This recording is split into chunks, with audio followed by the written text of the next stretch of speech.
12岁的美少女第一次见皇帝，竟当众吐槽皇帝小气，不仅嫌弃宫宴上的水果是烂的，更是大骂御膳房还不如肯德基。然而美少女的爹娘却是见怪不怪，只因女儿从出生起就爱在心里碎碎念，还时不时爆出来一些惊天大瓜。好在只有自家人能听到，可让他们没想到的是，随着美少女那一嗓子尖叫，皇帝皇后都疑惑地看向了四周，一些大臣和女眷们也纷纷到处张望，看这架势大殿上至少有一半人能听见自家闺女的心声啊。而此时宋瑶瑶却根本没发现不对劲，还在跟吃瓜系统嘀嘀咕咕。呱呱，这个荔枝怎么一股怪味？宿主有的吃就不错了，你还当有飞机给你空运呢？上午摘下来，下午就能吃到嘴里。众人都听傻了，这飞机是什么机，竟能做到如此神迹？皇帝更是居高临下的扫视着所有人，刚刚明明没看到有人开口，那声音是哪里来的？很快不少人都反应过来了，他们应该是听到了别人的心声，还是个年纪不大的女孩。就在这时，那道声音又响了起来。不是说宫宴上有歌舞吗？这都开宴好一会儿了，怎么还让咱们这么干坐着啊？皇帝顿时尴尬地咳嗽2声，他只顾着寻找新生的来源了，把宣布宴会开始的事给忘了。宴会正式开始。一群身着异域服饰、身姿曼妙的舞姬在悠长的笛音中舞动了起来。宋瑶瑶立刻睁大了眼睛，哇，真小妖扭的！我要是个男人，我的魂儿也要被勾走了，真想搂一把试试。嘿嘿嘿，宿主，你矜持点，不要笑得这么猥琐好不好？知道啦，知道啦，又没人听见。问题是很多人都听见了，用最软糯的声音说着最劲爆的话，以至于众人都忍不住咳出了声。他们怎么了？难道这茶水有问题？宿主不要装模作样，这茶水没问题，这些人估计也是看到这些舞姬，所以想入非非了吧？我就说嘛，这些舞姬都这么有料，你看那个黑脸大叔眼都直了，还有那个老伯胡子都白了，还激动的手发抖呢。被宋瑶瑶点到的大将军和丞相顿时在心里发出了土拨鼠尖叫。小小年纪，话不能乱说，我们才没被舞姬勾引住。一旁的宋侍郎夫妇简直要抓狂了。虽然这死丫头平时在家也不着调，可没想到今天格外放飞自我，啥都往外吐，这要是惹怒皇帝，可如何是好？没多久，一曲结束。各位爱卿中秋佳节团圆之际，我们所有人都依次说2句祝福语，大家觉得怎么样？闻言，众人都是眼睛一亮。好主意啊，这下就能找出新生的主人了。宋瑶瑶已经想好了自己的祝福语，自信满满的迈着小短腿走到殿中央，行了礼后一抬头，心中却立刻尖叫了起来。呱呱，这皇上长得也太帅了吧，就算年龄大了些，也是个翩翩帅大叔。还有这皇后娘娘也太漂亮了吧，这就是书上说的艳若桃李吧？哎呀，呱呱，皇后娘娘冲我笑了，我觉得我好幸福。这就是太后娘娘吗？看起来真的不像哦，我觉得她慈眉善目，更像是寺里的菩萨呢。太后愣了一下，随后便笑得更加慈祥了。宿主，你不要犯花痴了，人家都等着你说祝福语呢。哦，知道了，还不是阿娘，不准我四处乱看。再加上我刚光顾着找吃的，都没看清皇上他们长什么样子，现在当然要看个够本。侍郎府次女宋瑶瑶，恭祝陛下佳节如意愿，在座各位人月两团圆。皇帝忍着笑开口：是第一次入宫吗？朕怎么从来没见过你？臣女家里管得严，以前爹娘不让出门。这孩子阿家甚是喜欢，赏翡翠手镯1对。本宫看这孩子也颇有眼缘，赏珍珠红宝石不摇1只。臣女多谢太后娘娘，多谢皇后娘娘。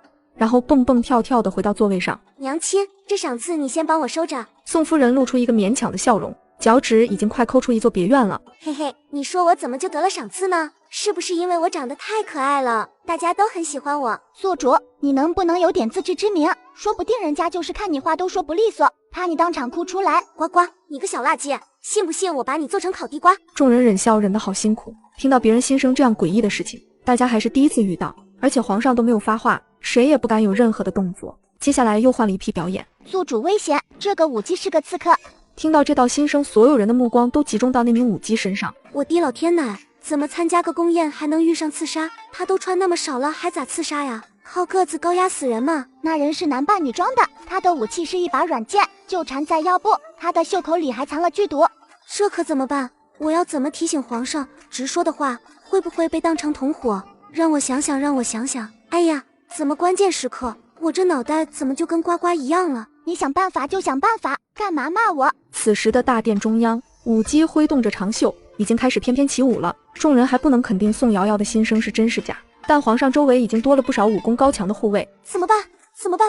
下一秒，舞姬忽然抽出软剑冲向了皇上，所有人都尖叫了起来。此时宋瑶瑶已经仗着自己个子小钻进了桌子底下，主打的就是一个一线吃瓜藏好。我还没想出办法来呢，他们怎么就打起来了？哇哇哇！那个护卫用的是断子绝孙腿吗？也太帅了吧！做主，你不要给人家的武功瞎起名字好不好？好好的招式从你嘴里出来，怎么就那么猥琐呢？哎，你的屁股还在桌子外面呢，赶紧藏好，免得被误伤。下一秒，宋瑶瑶就被宋侍郎提溜出了桌子底下。刚刚宋家人躲远以后，转头才发现少了自家小闺女，随后回去就看到了桌子底下撅着屁股的宋瑶瑶。转眼，他们两人就到了相对安全的地方。已经是12岁的大姑娘了，光天化日之下，撅着个顶，成何体统？娘，有刺客，我害怕。知道害怕，还不知道躲远一些。知道了，下次我一定躲得远远的。你还希望有下次？娘，你别生气，口误，纯属口误。回家后，我给你捶捶肩，捏捏腿，怎么样？好。这会儿，刺客已经被制服带了下去，因为刚刚打斗的地方一片狼藉，这会叫大家移步到偏殿。刺客离开后，他们再次把目光投向了宋瑶瑶。刺客男扮女装，袖里藏着匕首，腰间藏着软剑，这和之前那个呱呱告诉宋瑶瑶的情况全都对上了。难道这个呱呱有未卜先知的能力？呱呱，他们这是怎么了？我脸上有花吗？怎么都这么看着我？呱呱也不知道啊。按理来说，宫宴上发生了刺杀的事件，这宫宴也该结束了。可现在宴会又开始继续了，是我经历的太少，还是在座的所有人内心太强大了？哎，老了，果然还是我安稳的日子过得太久了，有些经不住事了。小姑娘，你听听自己都说了些什么？你才12岁，还是小屁孩，哪里就老了？你要是老了，在场比你年纪大的人多了去了，那他们又算什么？老妖怪吗？呱呱，你不是能探查到距离我10米以内那些人的瓜吗？说来听听。宿主，我早就想告诉你了，之前看你吃的那么花，后面你又被美女吸引住了。既然你现在想知道，那我就告诉你。看到坐在你们不远处的身材消瘦，留着长须，看起来一副文人模样的从四品通义大夫没有？看到了，怎么了？众人的目光也齐齐看向了从四品通义大夫一家，上上下下打量着他们。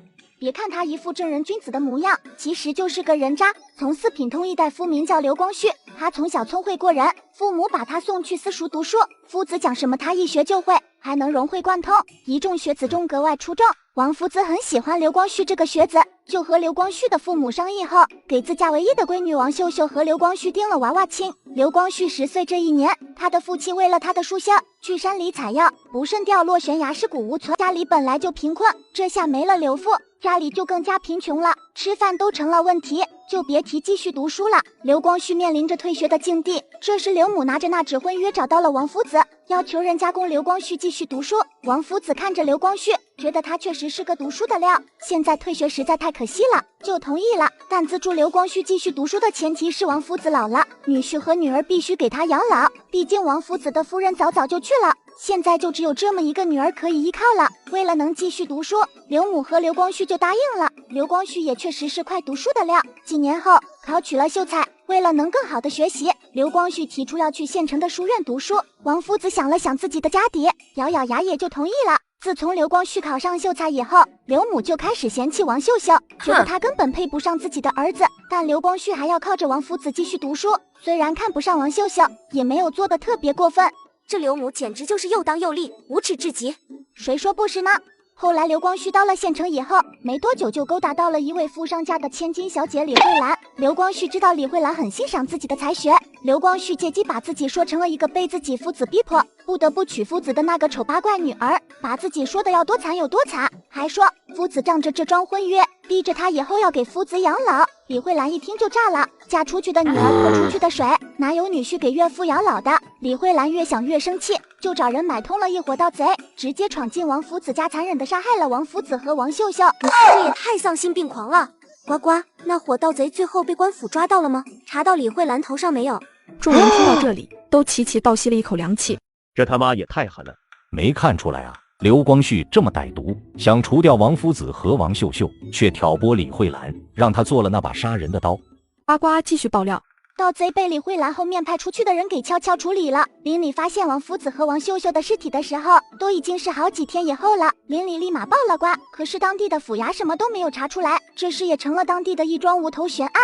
李慧兰被刘光绪的花言巧语骗得在没有3没6拼的情况下，就和刘光绪苟合到了一起。还有了身孕。被李老爷发现的时候，李慧兰的肚子已经显怀了。虽然李老爷对刘光绪和自己的女儿武美苟合很不满，但是事情已经到了这个地步，只能同意了两人的婚事。就这样，刘光绪没有花1分钱的彩礼，就娶到了富商家的千金。后来刘光绪手里存了一些银钱后，就在外面买了一处宅子，把刘母接到了县城里过起了老夫人的生活。因为李老爷的缘故，刘光绪也认识了不少富商，开始不满足于被李老爷压制的生活，于是刘光绪和外人合谋，把李老爷的几个儿子弄死的弄死，弄傻的弄傻。李老爷怀疑有人针对他们家，却根本就没往刘光绪身上想，主要是刘光绪平时一副两耳不闻窗外事，一心只读圣贤书的书呆子模样，骗过了李老爷，弄死了李老爷的那些儿子们。刘光绪抓了李老爷贴身侍从哥哥家的2个儿子，逼迫那个侍从给李老爷下毒，那个侍从没有生育能力，他们家的香火还要靠哥哥的2个儿子传下去，他只能背叛了李老爷，给他下了慢性毒。这个侍从也是跟了李老爷20多年，李老爷平时很信任他，才没有设防。1年后，李老爷毒发身亡，刘光绪掌握了整个李家。李老爷死后，刘光绪把刘母接进了李府。刘光绪害怕外人的闲言碎语，虽然没有把李府改成刘府，但整个李府都是刘光绪把持着的。老天还真是不开眼。刘光绪几年后中了举人，后又一路到了殿试，最后被当今皇上钦点为榜眼。打马游街的时候，刘光绪现在的夫人程勤勤看上了他。程勤勤是镇国公府的庶女，虽说是庶女，但是配刘光绪绝对配得上。国公府的女儿绝对不能做妾，刘光绪也只能把李慧兰贬妻为妾了。李慧兰怎么可能甘心？好不容易刘光绪成了榜眼，她可以做官夫人了，凭什么要从正头娘子变成上不了台面的小妾？但是刘光绪态度强硬，李慧兰没办法，只能用当初王夫子和王羞羞的死，企图逼迫刘光绪打消贬妻为妾的念头。刘光绪索性一不做二不休，在李慧兰去寺里上香的时候，让人扮作山匪，杀了李慧兰和自己的女儿。李慧兰死后，刘光绪用李家的钱财下聘，娶了程勤勤。在镇国公府这些年的帮扶下，刘光绪做到了现在的从4品通议大夫，直接少奋斗几10年呢。宋瑶瑶听完了刘光绪的升官史，不由得打了个冷战。没想到刘光绪平时一副文人做派，没想到会干出杀恩师、杀未婚妻、杀妻杀女的事情来。这人啊，还真不能只看表面。呱呱，这就是所谓的无毒不丈夫吗？刘光绪这人一路都是靠女人走上来的，还真是个软饭男，杀了这么多人不说，连自己的亲生女儿都没放过。虎毒还不食子呢，这刘光绪简直就是畜生不如的东西。这样的人让他做了官，百姓还有好日子过吗？还好现在只是个闲职，要是到了朝中的重要位置，看不惯谁还不直接弄死。皇帝听到这些新生的事，脸色大变，立马让人去查刘光绪的事情了。呱呱，你说镇国公知道刘光绪的这些事情吗？知道，嫁女儿之前，他把刘光绪祖上几代都查了个清清楚楚。镇国公知道刘光绪这德行，日后也不怕刘光绪得了势以后，他们也落得和李老爷家一样的下场吗？镇国公根本就没把刘光绪放在眼里，当然不害怕了。哎，把这么一匹狼放在身边，有镇国公哭的时候。众人看着刘光绪一家，再看看镇国公一家，他们面色如常，好像根本听不到宋瑶瑶的心声。大家都在好奇，为什么有的人听得到宋瑶瑶的心声，有人却听不到？大家还在等着听八卦，可是宋瑶瑶的心声再也没有响起。宴会结束，皇上召集大臣们去了养心殿。刚才宴会上，你们都听到了吗？能听到的爱卿站在左边，听不到的站在右边。听不到的就先退下吧。是，臣告退。宋侍郎，臣在。说说宋瑶瑶的情况吧。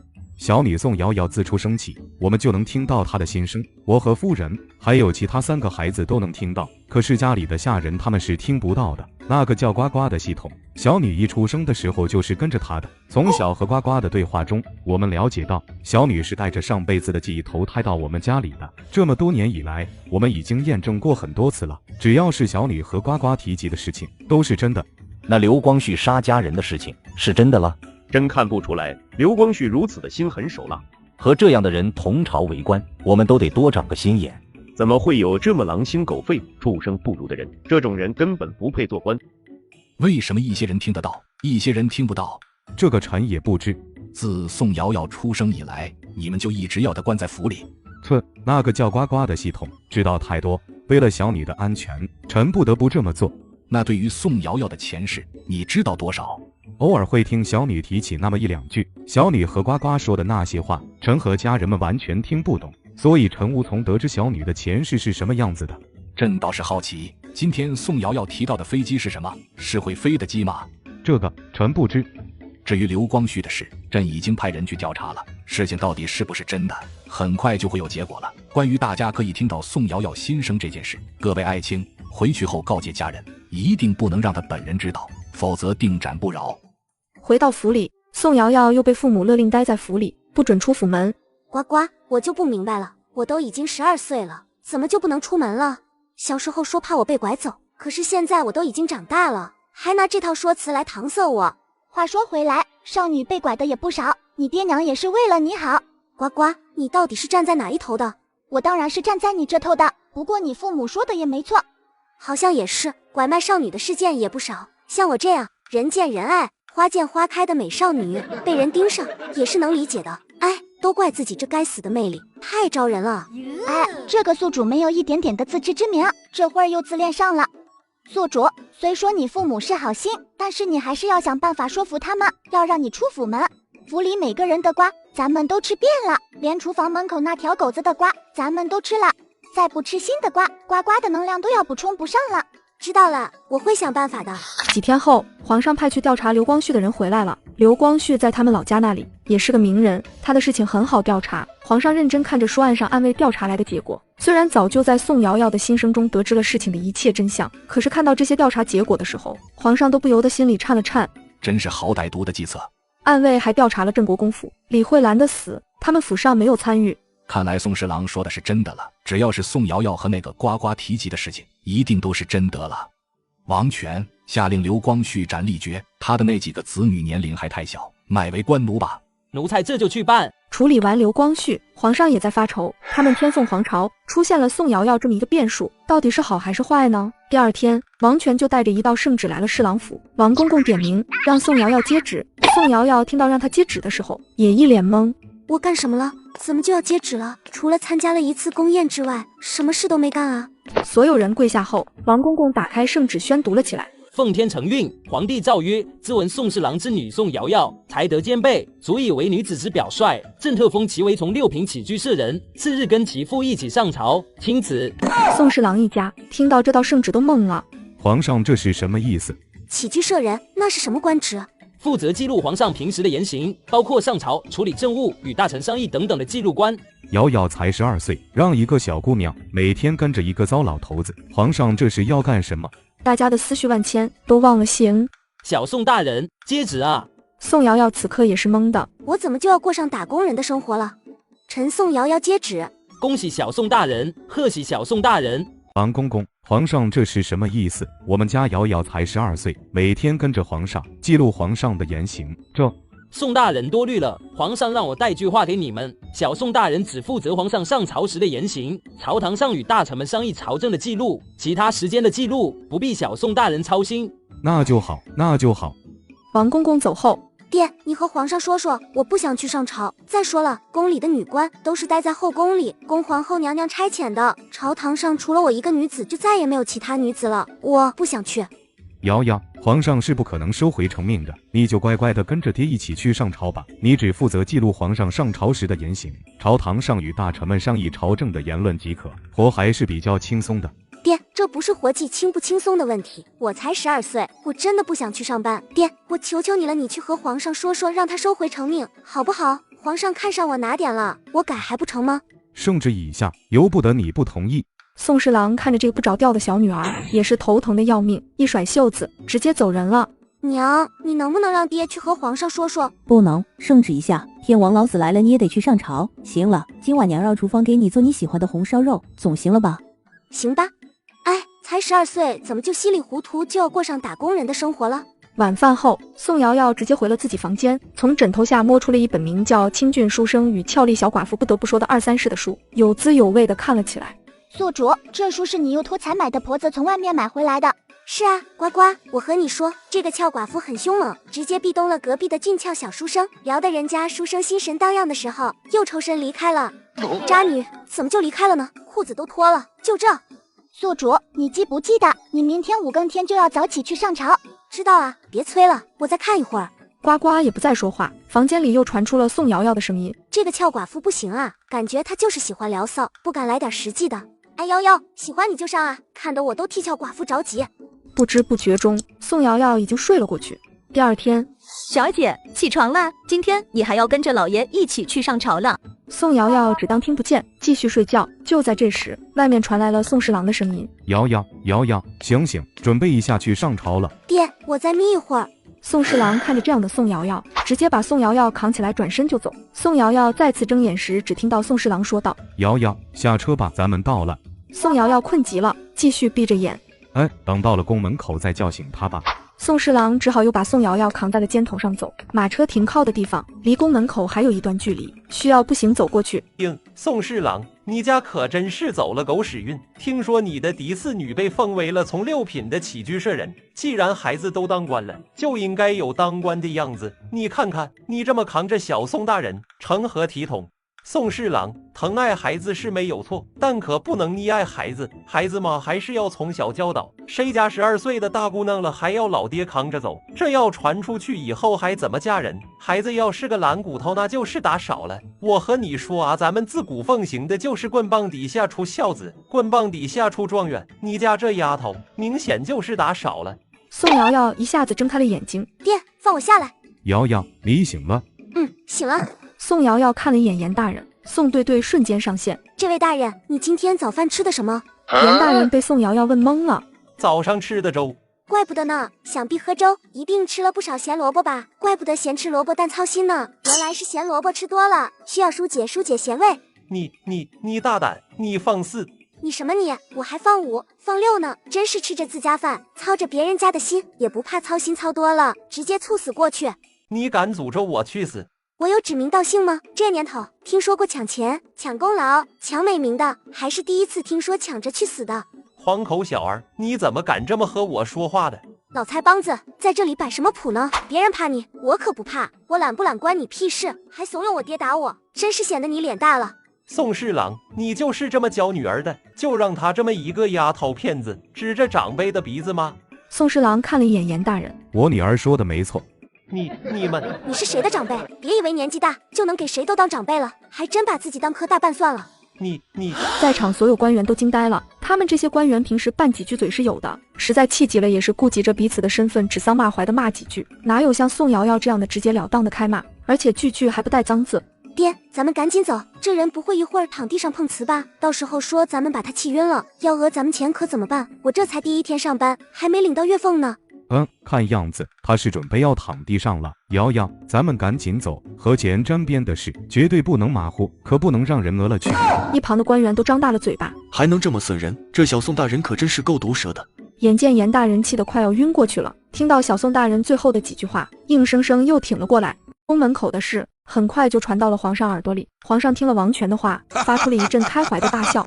这帮老东西们也就成天喜欢和朕对着干，在朝堂上把朕气得半死。现在有了这么一个硬刚的丫头，吃瘪了吧？有了这丫头，以后有的热闹了。对了，派几个暗卫去保护那丫头，别让人给害了。是。太和殿内大臣们都到了齐了，严大人就站了出来。皇上，臣有本启奏，女子进朝堂实属不妥，从古至今都没有这样的先例。宋瑶瑶听了严大人的话，心里就骂开了。刚一上朝，这个老逼灯就跳出来了，他像疯狗一样死咬着我不放，我还没找他麻烦呢，没想到他就主动送上门来了，那我就不客气了。宿主，这个老逼灯上蹿下跳的就是条疯狗，宿主盘他。呱呱，这个人是谁啊？我连他是谁都不知道，今天还是第一次见这人，怎么就死咬着我不放呢？朝臣们的耳边忽然传来了宋瑶瑶和呱呱粗犷的对话，严大人也听到了刚才的对话，气得要死。宿主，老逼灯叫严宽，是礼部侍郎，和你爹一样都是正四品的官职。严宽和你爹一直都不对付，今天在宫门口找茬也是嫉妒你爹和你。呱呱，这人也太不要脸了，他嫉妒个锤子，要怪就怪他生不出一个像我这么优秀的孩子来，应该好好找找是不是自己的基因有问题。就是。他们不明白什么是基因，但是这次大家都看清楚了，宋瑶瑶确实没有张嘴，那刚才就是宋瑶瑶的心声了。这小兔崽子，一个姑娘家的怎么满口的污言秽语？宋瑶瑶前世是军医，和军人们混熟了，什么荤话都听过，这才哪到哪。呱呱，有没有关于这个老逼灯的瓜？给我说说，也好让我高兴高兴。我都想好了，等知道了老逼灯的秘密，我就把他的故事写下来，卖给说书先生，这样京城里就人尽皆知了。狠，还是这丫头狠，就没想过给严大人留活路啊。有的，真没想到啦，这个老逼灯还是个女装大佬。呱呱，你说什么？女装大佬这么刺激的吗？长得倒是人模狗样的，看着也不是娘娘腔啊。啧，真是知人知面不知心。呱呱，赶紧给我说说。严宽父母一连生了8个女儿，最后才生了他，所以给他起名严金宝。严金宝从小就有8个姐姐带着他长大，与姐姐们相处久了，严金宝的行为就有些偏女性化了。严金宝很喜欢女孩子的漂亮衣服，喜欢女孩子的头饰，喜欢女孩子们用的胭脂水粉，也喜欢和女孩子一起玩。到了6岁启蒙的年纪，严父严母把严金宝送去了学堂，因为严金宝娘里娘气的，学堂的很多孩子都不愿意和他玩，他们还给严金宝起了个外号，叫他假太监，因为这时严金宝和同学们打了起来。这次严金宝下手很重，把对方打进了医馆。严父严母得知打架的缘由后，这才觉察到了事情的严重性。从那以后，严父严母亲自教导严金宝，不允许他再和姐姐们一起玩，也不准他喜欢那些女孩子的东西。为了让这个儿子变得阳刚一些，严父严母把严金宝这个名字改成了严宽。就看看他死咬着我不放的那个执着劲，我想他没那么容易放弃。不错，事实和宿主想的一样，表面上严宽是屈服了，可是背地里还是喜欢那些东西，但他隐藏得很好，一直没有让严父严母发现。等到他高中以后有了自己的府邸，他在自己的书房里修建了一间密室，这间密室里都是严宽这些年收藏来的女人的各种用品，什么胭脂水粉，什么女士内裤、肚兜、绣花鞋、瑞士带，只有你想不到的，没有在那间密室里找不到的。每天晚上，严宽吃过晚饭，借口要处理公务，都会去书房。其实他是进了书房的密室，在里面换上女人的衣服，描眉涂粉，打扮过后好好欣赏一番自己，随后才不情不愿地卸了妆，换回了自己男儿的衣服。这个死变态，连月事带都收藏。宿主都是没用过的。我知道，要是用过的，我就想直接锤爆他的狗头。听到这里，大家看严宽的眼神都不对了。原来这就是女装大佬的意思。密室这事，他的夫人知道吗？不知道，他做的非常隐蔽，连他的心腹都不知道。宿主严宽还有个癖好，你猜猜是什么？猜不到，你直接告诉我。呱呱，让人吃瓜吃一半会遭天打雷劈的。好吧，我直接告诉你，严宽和他的夫人小妾们同房的时候，喜欢自己换上女装，让他的夫人小妾们穿上男子的衣服，然后才……严宽还是下面那个这么刺激的吗？呱呱，有没有视频？我想看。宿主，我现在等级还不够，等我升级了以后，你就可以随时看视频了。呱呱，那你什么时候升级？这个我也不知道。朝臣们都一脸欣慰地盯着严宽，严宽举起颤抖的手，没有说一句话，一口血直接喷了出来，随后昏了过去。呱呱，这老逼灯不会嘎了吧？宿主，老逼灯还有气儿呢。哦，我以为他已经死翘翘呢。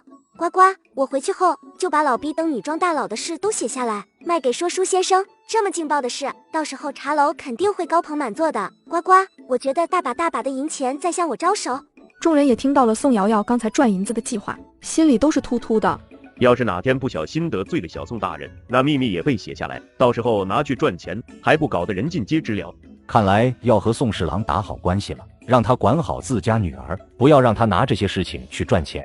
皇上眼神复杂的看了一眼宋瑶瑶，就让人把严侍郎抬出去了。早朝继续，接下来宋瑶瑶没有再和呱呱聊天，老老实实的在一旁仔细看着江大人是如何记录的。明天宋瑶瑶就要自行记录了，没人可以帮她。刚一下朝，爹，咱们赶紧回家，我都要饿死了。爹，你能带我去酒楼吃饭吗？家里饭菜估计都做好了，回去就能吃了。好吧。回到府里，宋瑶瑶坐下后直接手拿就吃了起来。你慢点，又没人和你抢。娘，这皇上也真是的，规定5更天就上朝，我才睡下没多久就被碧桃叫起来了，这简直起得比鸡还要早。你这孩子嘴上就没个把门的，胡说八道什么呢？本来就是。你还说这话要是被人听了去，还不知道惹出什么事端来。知道了。吃完饭，宋瑶瑶回去补觉了。今天瑶瑶第一天上朝，没有惹出什么事情来吧？听了这话，宋侍郎长长叹了口气，就把今天发生的事都说了。严大人是被抬出大殿的，也不知道现在怎么样了。这严大人他也太不要脸了，一大把年纪了还欺负咱们家瑶瑶。瑶瑶才刚满12岁，真不要脸，被气死也是他活该。是挺活该的。老爷，你以后可要离那个严大人远一些，那人简直恶心死了，还私藏女人的东西，连月事带都收藏，简直就是个变态。我知道了。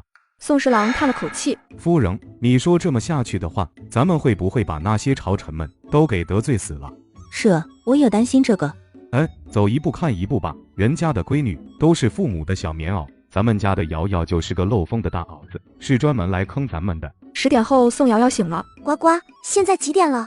宿主，现在是早上10点。啊，睡了一觉起来，才早上10点。是啊，宿主，古人不都是早睡早起的吗？哎，宋瑶瑶去沐浴好以后，已经是半个时辰以后的事了。宿主，你打扮得这么漂亮，是要出门吗？我想出去转转。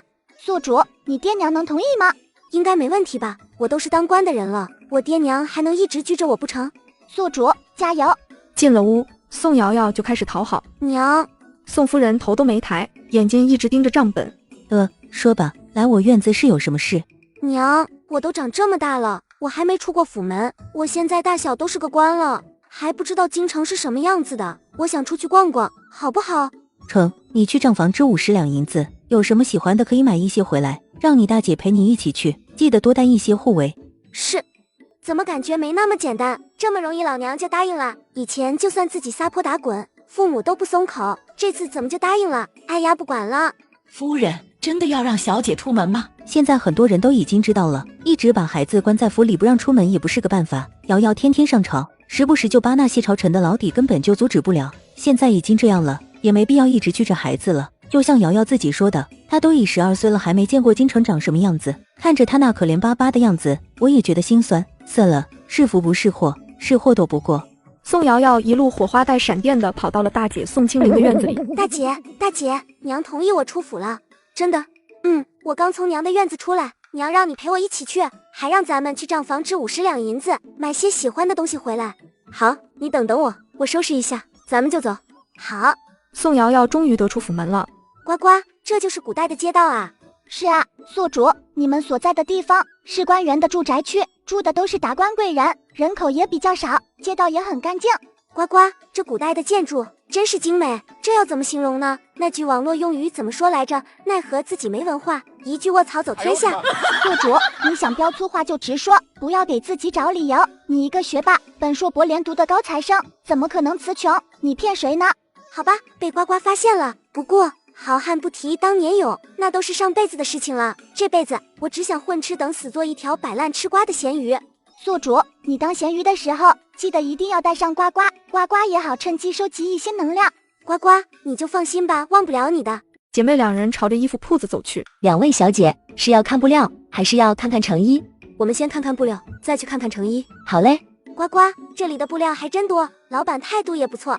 宿主，这里是京城最大的衣服铺子，1楼的布料就有上百种，2楼的成品也不少。这家店的老板很会经营啊，布料成衣好不好咱们先不说，就这服务态度就不错。小妹，你有没有喜欢的？大姐，我再看看。最后宋清灵挑了2匹布料买了下来，姐妹两人又朝着首饰铺子走去。宋清灵看上一只步摇，小姐真是好眼光，这只簪子叫海棠玉步摇，海棠是百花中最艳丽的品种之一，这只发簪通体碧绿，形如海棠，故名海棠玉步摇。小姐，这簪子和你很相配。宋清灵还没有说话，门口就传来了一道声音：这发簪我要了。宋清灵看到来人，脸色就是一变。容菲菲，你不要太过分，这东西明明是我们先看上的。你付银子了吗？没有付银子的话，这东西就还不是你的。呱呱，这女子是谁啊？怎么这么嚣张？在容菲菲身后还有好几个女子。见过小宋大人，见过小宋大人。你们好。这些人里，宋瑶瑶也只是在前几天的宫宴上见过。老板，这个簪子我要了，给我包起来。容菲菲，你。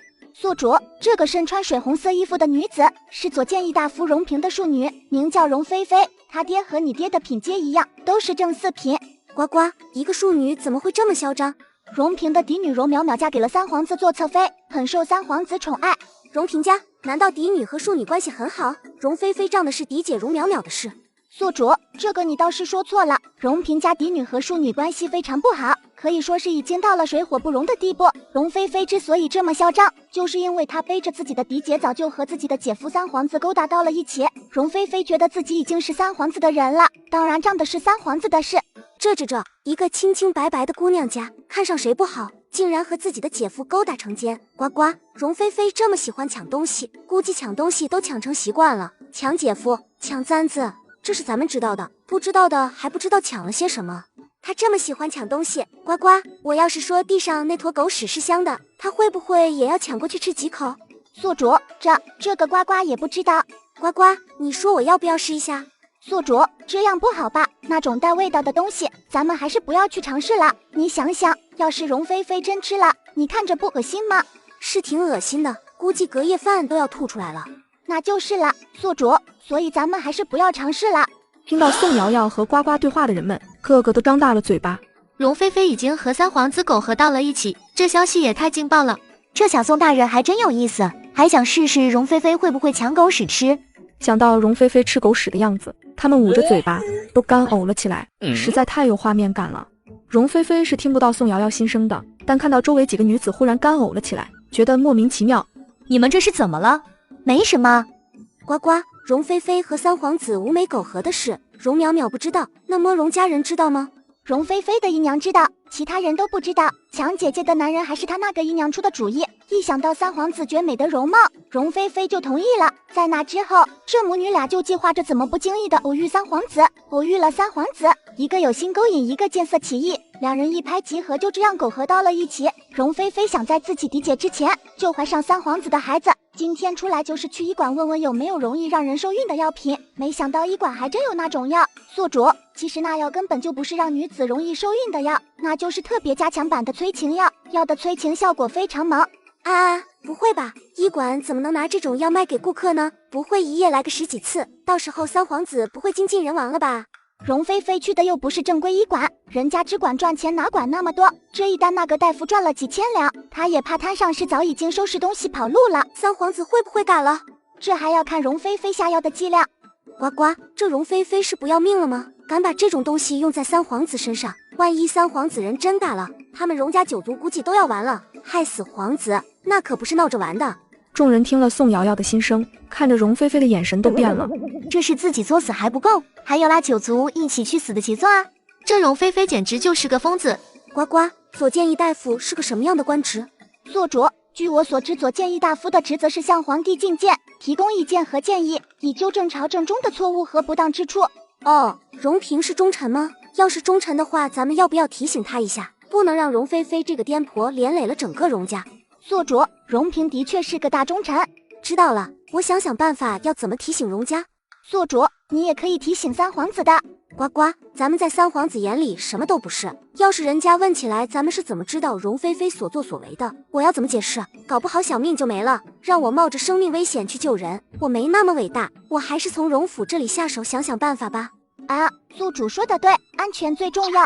宋瑶瑶一抬头，就看到容菲菲那个颠婆还在欺负大姐，走上前对着容菲菲质问：你是从哪里冒出来的疯婆子？怎么那么喜欢抢别人东西？你骂谁呢？谁硬就骂谁。一个毛都没长齐的丫头片子，竟敢这么骂我！哟，你说我毛没长齐？难道你的毛长齐了？我想问问，你哪里的毛长齐了？给我说说呗，我也好见识见识。你无耻！你无耻！你好讨厌啊！说完这话，宋瑶瑶自己先干呕了起来。真是恶心到自己了。宋清灵看到妹妹这个样子，赶紧关心问道：瑶瑶，你没事吧？大姐，我没事，就是薛某人把自己恶心到了。我才没有那样。容菲菲都要被面前这个小丫头气疯了，她说不过宋瑶瑶就想上手打人。谁给你的狗胆？敢殴打朝廷命官？你这一巴掌要是打下来，我立马就躺地上，救不起来了。大姐，只要他敢打我，我就躺地上。你赶紧就去京兆府报官，就说有人殴打朝廷命官，我被打得昏迷不醒了。你敢明目张胆的讹人？你敢打我，我就敢讹你。讹不死你，我就不叫宋瑶瑶。不信你大可以试一试。你个牙尖嘴利的小丫头，你这样小心嫁不出去。我嫁不嫁得出去关你屁事？一天天的把嫁人挂在嘴上，你就这么恨嫁吗？我哪里恨嫁了？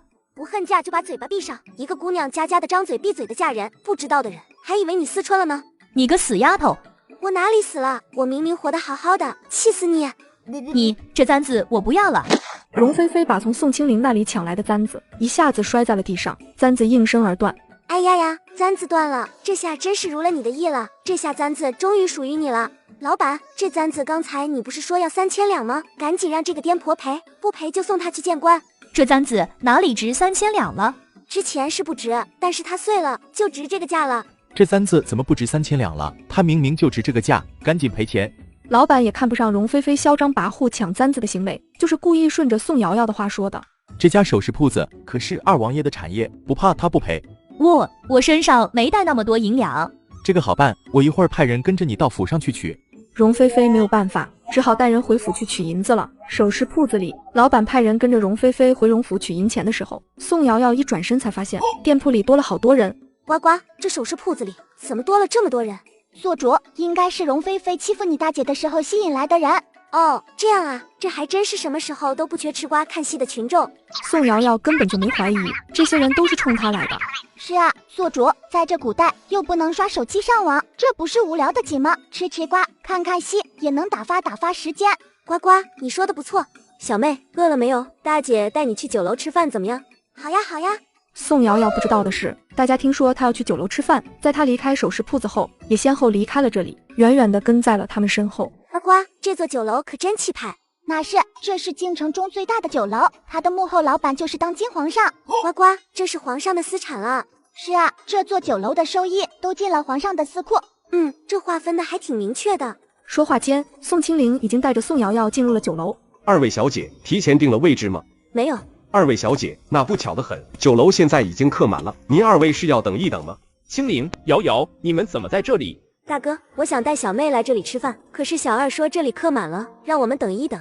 这样啊，今天我约了2个同窗一起来这里吃饭，我们提前订了雅间，如果你们不介意的话，和我们一起吧。宋清灵看了一眼妹妹，大哥，这会不会影响到你们？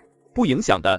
天凤国民风开放，男女相约一起踏青游湖吃饭是很正常的事。小二带着他们去了3楼的雅间，宋瑶瑶东看看西看看，一副刘姥姥进大观园的样子。几人坐下后，就商量点起了菜。大哥，你们点就好，我都可以。点好菜，宋清玉才给彼此介绍了起来。这是我的2位同窗，这位是现任太傅的嫡孙萧明朗，另一位是节度使的嫡子高嘉佑。明朗、嘉佑，这是舍妹宋清灵和宋瑶瑶。互相介绍后，大家就聊起了天。呱呱，大哥的这2位同窗长得真不错。雅间里猝不及防，就响起了宋瑶瑶的心声，宋清玉和宋清灵都要尴尬死了。小妹又开始了。宿主，你看上萧明朗了？没有，我就是单纯的欣赏美男。宿主，你不行啊，喜欢你就上啊，该出手时就出手。呱呱，我真的就是单纯的欣赏，可没想干什么。好吧，宿主，我相信你了。宿主，那你觉得高嘉佑怎么样？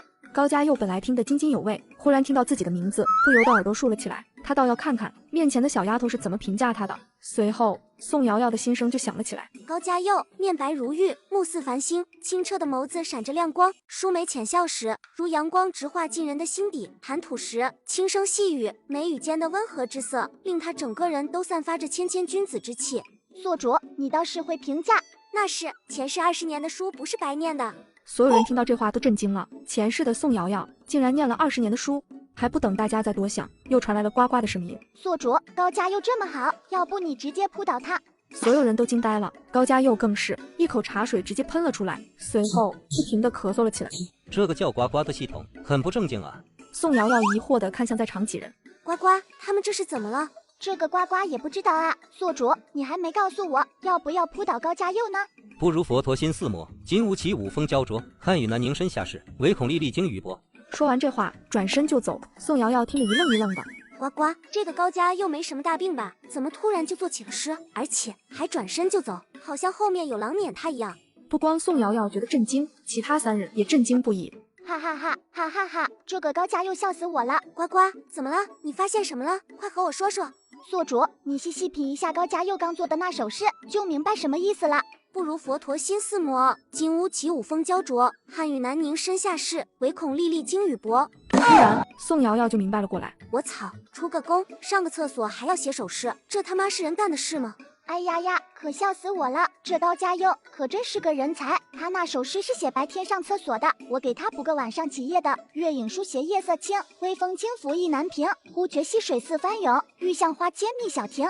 呱呱，你不是个吃瓜系统吗？怎么还会作诗了？宿主，呱呱是个多才多艺的系统，你不知道的事情还多着呢。呱呱，牛，还是你牛，我谁都不服，就服你。宿主，过奖过奖。宿主还没回答我要不要扑倒高嘉佑的事。这个是啊，我肯定的回答是不要。你说说，高嘉佑这人上个厕所还写一首诗，会不会放个屁也写首诗，睡觉也写首诗，吃饭再写一首诗？想想那个场景，我都要疯了。像他这样的男子，咱们这样的人无福消受，他只适合远观，咱们欣赏欣赏就行了，其他的就不要想了。好吧，呱呱，我很好奇节度使家平时是怎么教育孩子的？他们家平时干什么事都喜欢作诗吗？这是呱呱这里没查到，应该节度使府没有动不动就做事的习惯。也就是说，节度使家就出了高家佑这么一朵奇葩。宿主好像是的。宋瑶瑶不知道的是，高家佑平时不是这样的，硬是被呱呱和他给吓的。之后饭菜上桌，高家佑也回来了。宋瑶瑶忙着干饭，心声也是对这些饭菜的各种评价，没有再提及其他事。吃完饭，出了酒楼后，萧明朗和高家佑就先离开了。宋清玉想先把2个妹妹送回府，自己再回书院。几人不知道的是，他们一离开酒楼，跟着宋瑶瑶吃瓜的其他几个雅间的人也相继离开了。跟着小宋大人，总能吃到新鲜的瓜，今天这一趟没白来。他们为了吃瓜，到现在还饿着肚子呢。宋瑶瑶一离开，这些吃瓜群众也赶紧散了。不过中书令嫡子高家佑上厕所都要写诗的事传开了。高家佑就是个书呆子，出宫2个字多简单啊，还非要整出来一首诗，让人猜半天才能明白他的意图。这谁家姑娘要是嫁给这么一个书呆子，这往后的日子还怎么过？读书人就要有读书人的样子，用诗句来表达出公这个意思多文雅啊！高家佑是名副其实的大才子。总之说什么的都有，高家佑做的那首出宫的事也被大家传开了。马车上，大哥，我得到了一个消息，左谏议大夫的庶女容菲菲买了一种药，她想把这种药用在三皇子身上。宋清玉和宋清灵2人都没有说话，静静地听着妹妹的讲述。左谏议大夫容平容大人是个忠臣，我想提醒一下他，要是三皇子出了什么事，他们容家9族估计难逃一死，只是我不知要怎么提醒他。这事你不用操心了，交给大哥来办。大哥就不问问我从哪里得到的消息吗？小妹想告诉大哥的时候，自然会告诉的。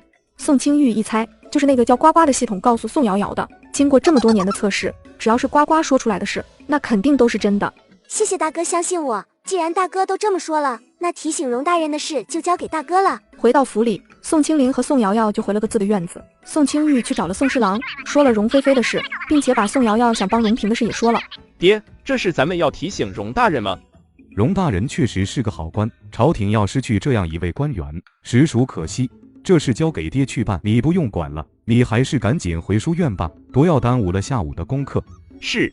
宋清玉离开后，宋侍郎想了想，提笔写了一封信，把这封信送去容大人府上，务必把信亲自交到容大人手上，中途不可转交给其他人。是。容大人看了宋侍郎送来的信件后，一脸平静。今天这不是容大人收到的第一封提醒他的信件了，之前和他关系要好的几个大人也派人送来了几封内容差不多的信件。收到第一封信件的时候，容大人就已经派人去打听今天发生的事情了。容大人在宫宴上、早朝上都已经听过宋瑶瑶的心声了。刘光绪的事情已经证明宋瑶瑶的心声说的都是真的。菲菲今天惹到了人家，被当众爆出了秘密，那肯定也是真的了。容大人去了容夫人那里，把事情和容夫人说了一遍。容夫人听后气得差点背过气去。容大人和容夫人带着下人朝着容菲菲的院子走去。进去搜。几个婆子一拥而入，直接进了容菲菲的闺房。父亲母亲，你们这是做什么？女儿做错了什么？为什么要搜女儿的屋子？容大人和容夫人看着这个庶女矫揉造作的样子，就是一脸的厌恶。就在这时，容夫人让小厮去请的大夫也到了。这时几个婆子从屋里走了出来，手里拿着一封信，还有一小瓶子。婆子把这些东西都交给了容大人，容大人直接把瓶子直接递给了韩大夫。韩大夫，你看看这是什么？韩大夫颤颤巍巍地接过瓶子，仔细辨别了起来。大人，这是给动物配种用的催情药粉。你胡说，这明明是让女子易受孕的药粉。老夫说的是事实，这就是给动物配种用的催情药粉。你们要是不相信，可以再请其他大夫来辨认。容大人早就已经知道了事情的真相，这和那几封信里提到的一样，他当然是相信韩大夫的。我们当然是相信韩大夫的，只是今天的事还请韩大夫守口如瓶。这个自然。随后容大人让人给了诊费，就把韩大夫送出了府。韩大夫离开后，容大人打开了那封信看了起来，信中写了对三皇子的思念和爱慕之情，随后就是约三皇子在老地方见面。容大人看完信，把信递给了一旁的容夫人。你个不知廉耻的东西，你买给动物配种用的催情药，约三皇子是要干什么？先不说你不知羞耻的勾引自己的姐夫，就说这药粉的事情，你知不知道把这种东西用在人身上，一个弄不好会死人的。你这是要谋害皇子吗？你想死没人拦着，可你这是要拉着容家9族都跟着你去死啊！我没想害三皇子，我只想进三皇子府，早早给三皇子生个孩子。我以为这是让女子易受孕的药粉，都是那个大夫骗了我。做错了事还狡辩，我们平时就是这么教导你的。安姨娘跌跌撞撞地跑了进来，跪在地上不停地磕头。老爷夫人，三小姐年纪还小，她知道错了，就饶了她这一回吧。来人，把安姨娘拉下去，杖责30大板，然后发卖出去。老爷，你不能这么对我，我好歹跟了你10几年，你不能这么绝情。就是看在以往的情分上，才没有把你直接打死。就看看你做的这事，只是发卖了你，就已经是便宜你了。爹，姨娘就是想让我嫁得好一点，我就是想嫁给一个有身份的男子，我们有什么错？你们为什么要这么对我们？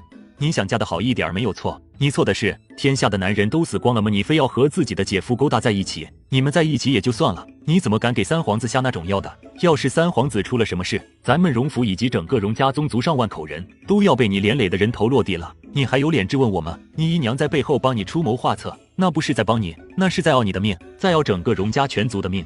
容菲菲知道，她什么都知道，只是不甘心。容大人对一旁的容夫人吩咐道：“尽快把这个孽障送到庄子上去，一定要让人看见了，免得又惹出什么祸端来。”是，老爷。容夫人也是恨死了容菲菲，为什么非要和自己的女儿抢夫君，还差点害得容府出事。第二天，容菲菲就被送去了庄子上，随行的除了一个贴身丫鬟外，还有3个彪悍的婆子。到了庄子上，一定要让那几个婆子好好伺候三小姐。他们别的不会，但是搓磨人的手段是层出不穷，这个他们很在行的。容菲菲生不如死的日子就要来临了。宋瑶瑶回到自己的院子，碧桃，我困了，想再睡一会儿。小姐，你不是上朝回来已经睡过回笼觉了吗？是啊，那出去了一趟，回来又要睡了。又困了。碧桃，你不知道吗？春困秋乏夏打盹。碧桃不由得瘪嘴。二小姐明明就是懒，小姐，可是你冬天也这样啦。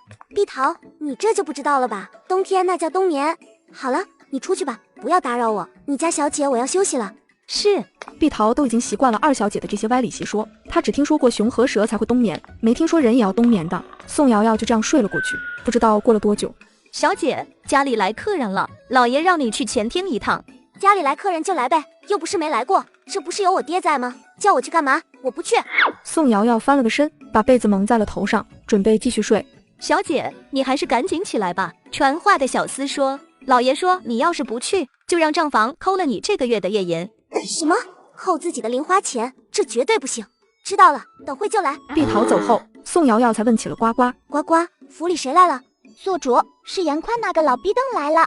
他怎么来了？这人不是吐血昏迷了吗？这么快就醒了？宿主，可能老逼灯吐血的时候出血量没那么多，才醒得这么快。那还真是太可惜了，我以为他要嘎了呢，这怎么就好了呢？宿主，你就别想了，人家活得好好的。这是不是就应了一句话，好人不长命，祸害1000年？对了，呱呱，老逼灯来家里是干什么来了？不会是因为吐血的事找我和我爹，说是在宫门口被我们气的，想讹上我们吧？那可不行，我可没钱赔给他。宿主，你想多了，老逼灯这次上门是来赔礼道歉的。什么？赔礼道歉的？我爹是做了什么我不知道的事情吗？让那个老逼登上门来道歉了？你爹好像什么都没做。这怎么可能？难道是老逼灯良心发现，欺负我这个小孩子不道德，才来上门赔礼的？就以老逼灯的德行，我怎么这么不信呢？宿主，信不信你自己可以去看看，不就知道了吗？等宋瑶瑶到的时候，果然看到了严宽，他的旁边还放着2个大木箱子。小宋大人来了。怎么说严宽也比自己的官职高，他现在站起来迎接宋瑶瑶的态度，着实把宋瑶瑶吓了一跳。呱呱，这人吐了一次血，吐的脑子都不正常了吗？他怎么也是一个正4品的官员，这么热情的迎接我一个从6品的闲散小官干什么？这人不会憋着什么大招吧？听到这个心声，宋侍郎和严宽都咳嗽了起来。今天前来，严某是向宋侍郎和小宋大人赔罪的。早上都是我不好，不该胡说八道的，我特地带了一些礼物，希望你们能原谅我。刚才严宽已经有意无意的和宋侍郎通过气了，这2箱子礼物作为赔罪，就不要让小宋大人再拿他的那些是血话本子了，不然他以后别说在朝堂上立足了，估计出门就会被人扔臭鸡蛋、烂菜叶了。宋瑶瑶还是防备着严宽。呱呱，严宽这个老逼灯不会憋着什么大招吧？宿主，他应该不会。呱呱，我看着这个老逼灯的笑，总觉得全身都毛毛的。听了宋瑶瑶的心声，严宽的脸都僵住了。不知道小宋大人喜欢什么，就准备了一些女孩子喜欢的东西。宋瑶瑶伸头看了看木箱子里的东西，确实都是些小姑娘喜欢的东西，这些东西都是小女孩喜欢的，确实挺值钱的，但是我不喜欢，我又不是小女孩。其实我还是更喜欢真金白银、银子、金元宝、银票这些，我都喜欢。听了这些话，严宽那个郁闷啊！今天早上他们剑拔弩张的样子，可到了下午，他一反常态，突然上门赔礼道歉，人家怀疑他也是无可厚非的。严宽从自己的袖袋里摸出来了一叠银票。小宋大人，这些东西也不知道你喜欢不喜欢，要是不喜欢的话，我这里还准备了一些银票，你可以去买一些自己喜欢的东西。呱呱呱呱，这人怎么知道我喜欢银票的？难道他能听到我的心声？宿主，你别老疑神疑鬼的，好不好？这赔礼道歉，他准备的那2箱子东西，不知道小姑娘喜欢不喜欢，害怕不喜欢。另外准备些银票，这不是很正常的事情吗？有什么大惊小怪的？呱呱，你说的是真的吗？难道真是我大惊小怪，草木皆兵了？啊，宿主，你就放心收下吧。要是皇上知道是因为我的原因，让宋瑶瑶知道了新生被偷听的事，估计我就要完了。还好有呱呱帮着圆了过去，可真是吓死他们2人了。呱呱，我要是收了这么多的银票，不好吧？让人知道我刚上任第1天就收贿赂，会不会被人给参了？不会，1000两对你来说是挺多的，但还达不到这个朝代收受贿赂的标准。这个朝代据我所知，收1万两起那才叫收受贿赂。有的长辈给小辈的私放银子都会有这么多。这样啊，那我就放心收下了。这个朝代的官员都这么有钱的吗？1万两才算收受贿赂？现在当官的哪个府上没有几家庄子、几间铺子的？要是光靠他们的月俸，哪里养活得了一府的人？这倒也是。宋瑶瑶放下了戒备以后，眼睛亮闪闪的盯着严宽手里的银票。真的？这是1000两银票，还请小宋大人笑纳。看到这么多的银票，宋瑶瑶的态度一下子就变了。严大人，请坐。宋瑶瑶对着旁边的丫鬟说：“去给严大人换一盏新茶上来，再端一些厨房新做的糕点过来。”看到宋瑶瑶态度的转变，严宽的心也放下了不少。宿主，你不是要把老逼灯的事情写成话本子吗？现在还写吗？呱呱，咱们拿了人家的赔礼，就不要再叫人家老逼灯了，要叫严大人，知道吗？看在1000两银子的份上，我就不写话本子了。至于那2箱东西，让大姐挑一些自己喜欢的，剩下的都交给我娘处理。至于这1000两银票，那是我的，谁都不能拿走。哎，来对了，小宋大人终于放弃写话本子了。我是不担心其他官员出去乱说，今天是运气不好，被宋瑶瑶把底细扒了个干净，干明儿还不知道谁被宋瑶瑶盯上呢。这朝中有几个是干净的，今天他们可以去说我，干明儿我知道了他们的那些事，也可以出去到处说。所以今天下朝后，大家已经达成了共识，他们朝臣之间不会出去乱说彼此之间的那些事，只要他们搞定宋瑶瑶这个货源，不让他出去乱说就可以了。严宽走后，宋侍郎刚要开口，宋瑶瑶就警惕地捂着自己的袖带。爹，这1000两可是严大人赔给我的，你可不能抢一个小孩子的银钱。在你心中，你爹就是这种人吗？宋瑶瑶没有说话，没回答就是默认了。我没想要你的银子，我是想说，这2箱东西既然是严大人送给你的，那你就自行决定。爹，你早说啊，害得我紧张了半天。倒是爹的不是了，算了，谁让是自己亲生的，抬着箱子赶紧滚吧。好嘞，大姐，看我给你带什么好东西来了。瑶瑶，你哪来的这些东西？有人上赶着送给我的。大姐，你别不信，这些东西真是别人上赶着送给我的，不收都不行。我给你说啊。接下来，宋瑶瑶就把早上和严宽在宫门口发生口角的事，全部和宋清灵说了一遍。大姐，你说严宽这人脑子是不是有问题？早上才和我们吵完架，到了下午也不知道脑子哪根筋不对了，就带着东西来上门赔礼道歉了。听了前因后果，宋清灵已经猜出瑶瑶可能爆料了严大人的什么大瓜，人家才不得不上门求和的。大姐，我挑了这些适合你的，你都留着吧。既然瑶瑶说适合，那我就留下了。娘，这2箱子东西你看着处理吧，我们拿了一些，剩下的都在这里了。我听说你今天还得了1000两银票，这是哪个多嘴的，这么快就告诉娘了？那都是我的。你一个小姑娘要那么多银钱干什么？我有用。你有什么用？反正我有用。宋瑶瑶说完这话，拔腿就跑。宋瑶瑶赶紧跑回房间藏银票，一边在心里骂骂咧咧：呱呱，你个垃圾系统，人家的系统都有空间，有储物功能，你什么都没有。你看看现在要怎么办？这银票要藏去哪里？宿主，呱呱现在等级太低，以后等级高了，什么都会有的。那你什么时候才能升级？这个呱呱也不知道。说你是个垃圾系统，你还不承认？一问三不知。宿主，我很有用的。行了，先帮我看看银票藏在哪里吧。在呱呱的帮助下，终于藏好了银票。藏好银票后，宋瑶瑶才打开了门，走了出去。门口站着一脸担忧的碧桃。小姐，你没事吧？我没事，我能有什么事？碧桃，这是赏给你的。谢小姐赏赐。起来吧，不要动不动就跪，没人的时候，这些虚礼就免了。是。宋瑶瑶一副拽的258万的样子。碧桃，好好伺候你家小姐，以后好处少不了你的。是。吃过晚饭，宋瑶瑶早早就上了床，闭上眼赶紧入睡，还得早早起来上朝。第二天上朝的路上，大家看到宋侍郎父女俩，大臣们都没有上赶着凑上去找个自在。昨天严大人招惹了这丫头，听说赔了2箱子东西，外加1000两银票，这时才算过去。招惹了这丫头，那可是要破财的。今天一上朝，有人就站了出来。陛下，最近江南一带连续降雨，造成很多河段的堤坝被洪水冲塌，死伤惨重，家园被冲毁，河道两岸的千亩良田被淹没。户部尚书臣在。现在国库还有多少银两？10万两。怎么会这么少？皇上，前段时间给边将军引拨了20万两，紧接着修缮皇宫又花了5万两，还有……你不必说了，朕知道了。现在国库只有10万两白银，要是把这些银子都拿去救灾的话，那万一国家要有急用银子的地方，要去哪里弄银子？大殿里没有人说话，都在等皇上的决策。此时落针可闻，宋瑶瑶本来一直在记录，忽然没了声音，抬头看了看，每个人脸上都是忧愁之色。呱呱，这是怎么了？怎么就没人说话？宿主，还不是穷给闹的。现在国库的账户上只有10万两白银了，如果都拿去救灾的话，那万一国家急用银子的话，这不就麻爪了吗？呱呱，朝廷这么穷的吗？我估计有的大臣府里都比国库要富有。宿主，你猜的还真不错，下面站的这群人里可有一头大肥羊呢。人家的家底，别说解决这次江南水患了，就是养30万的军队，连续养30年都不成问题。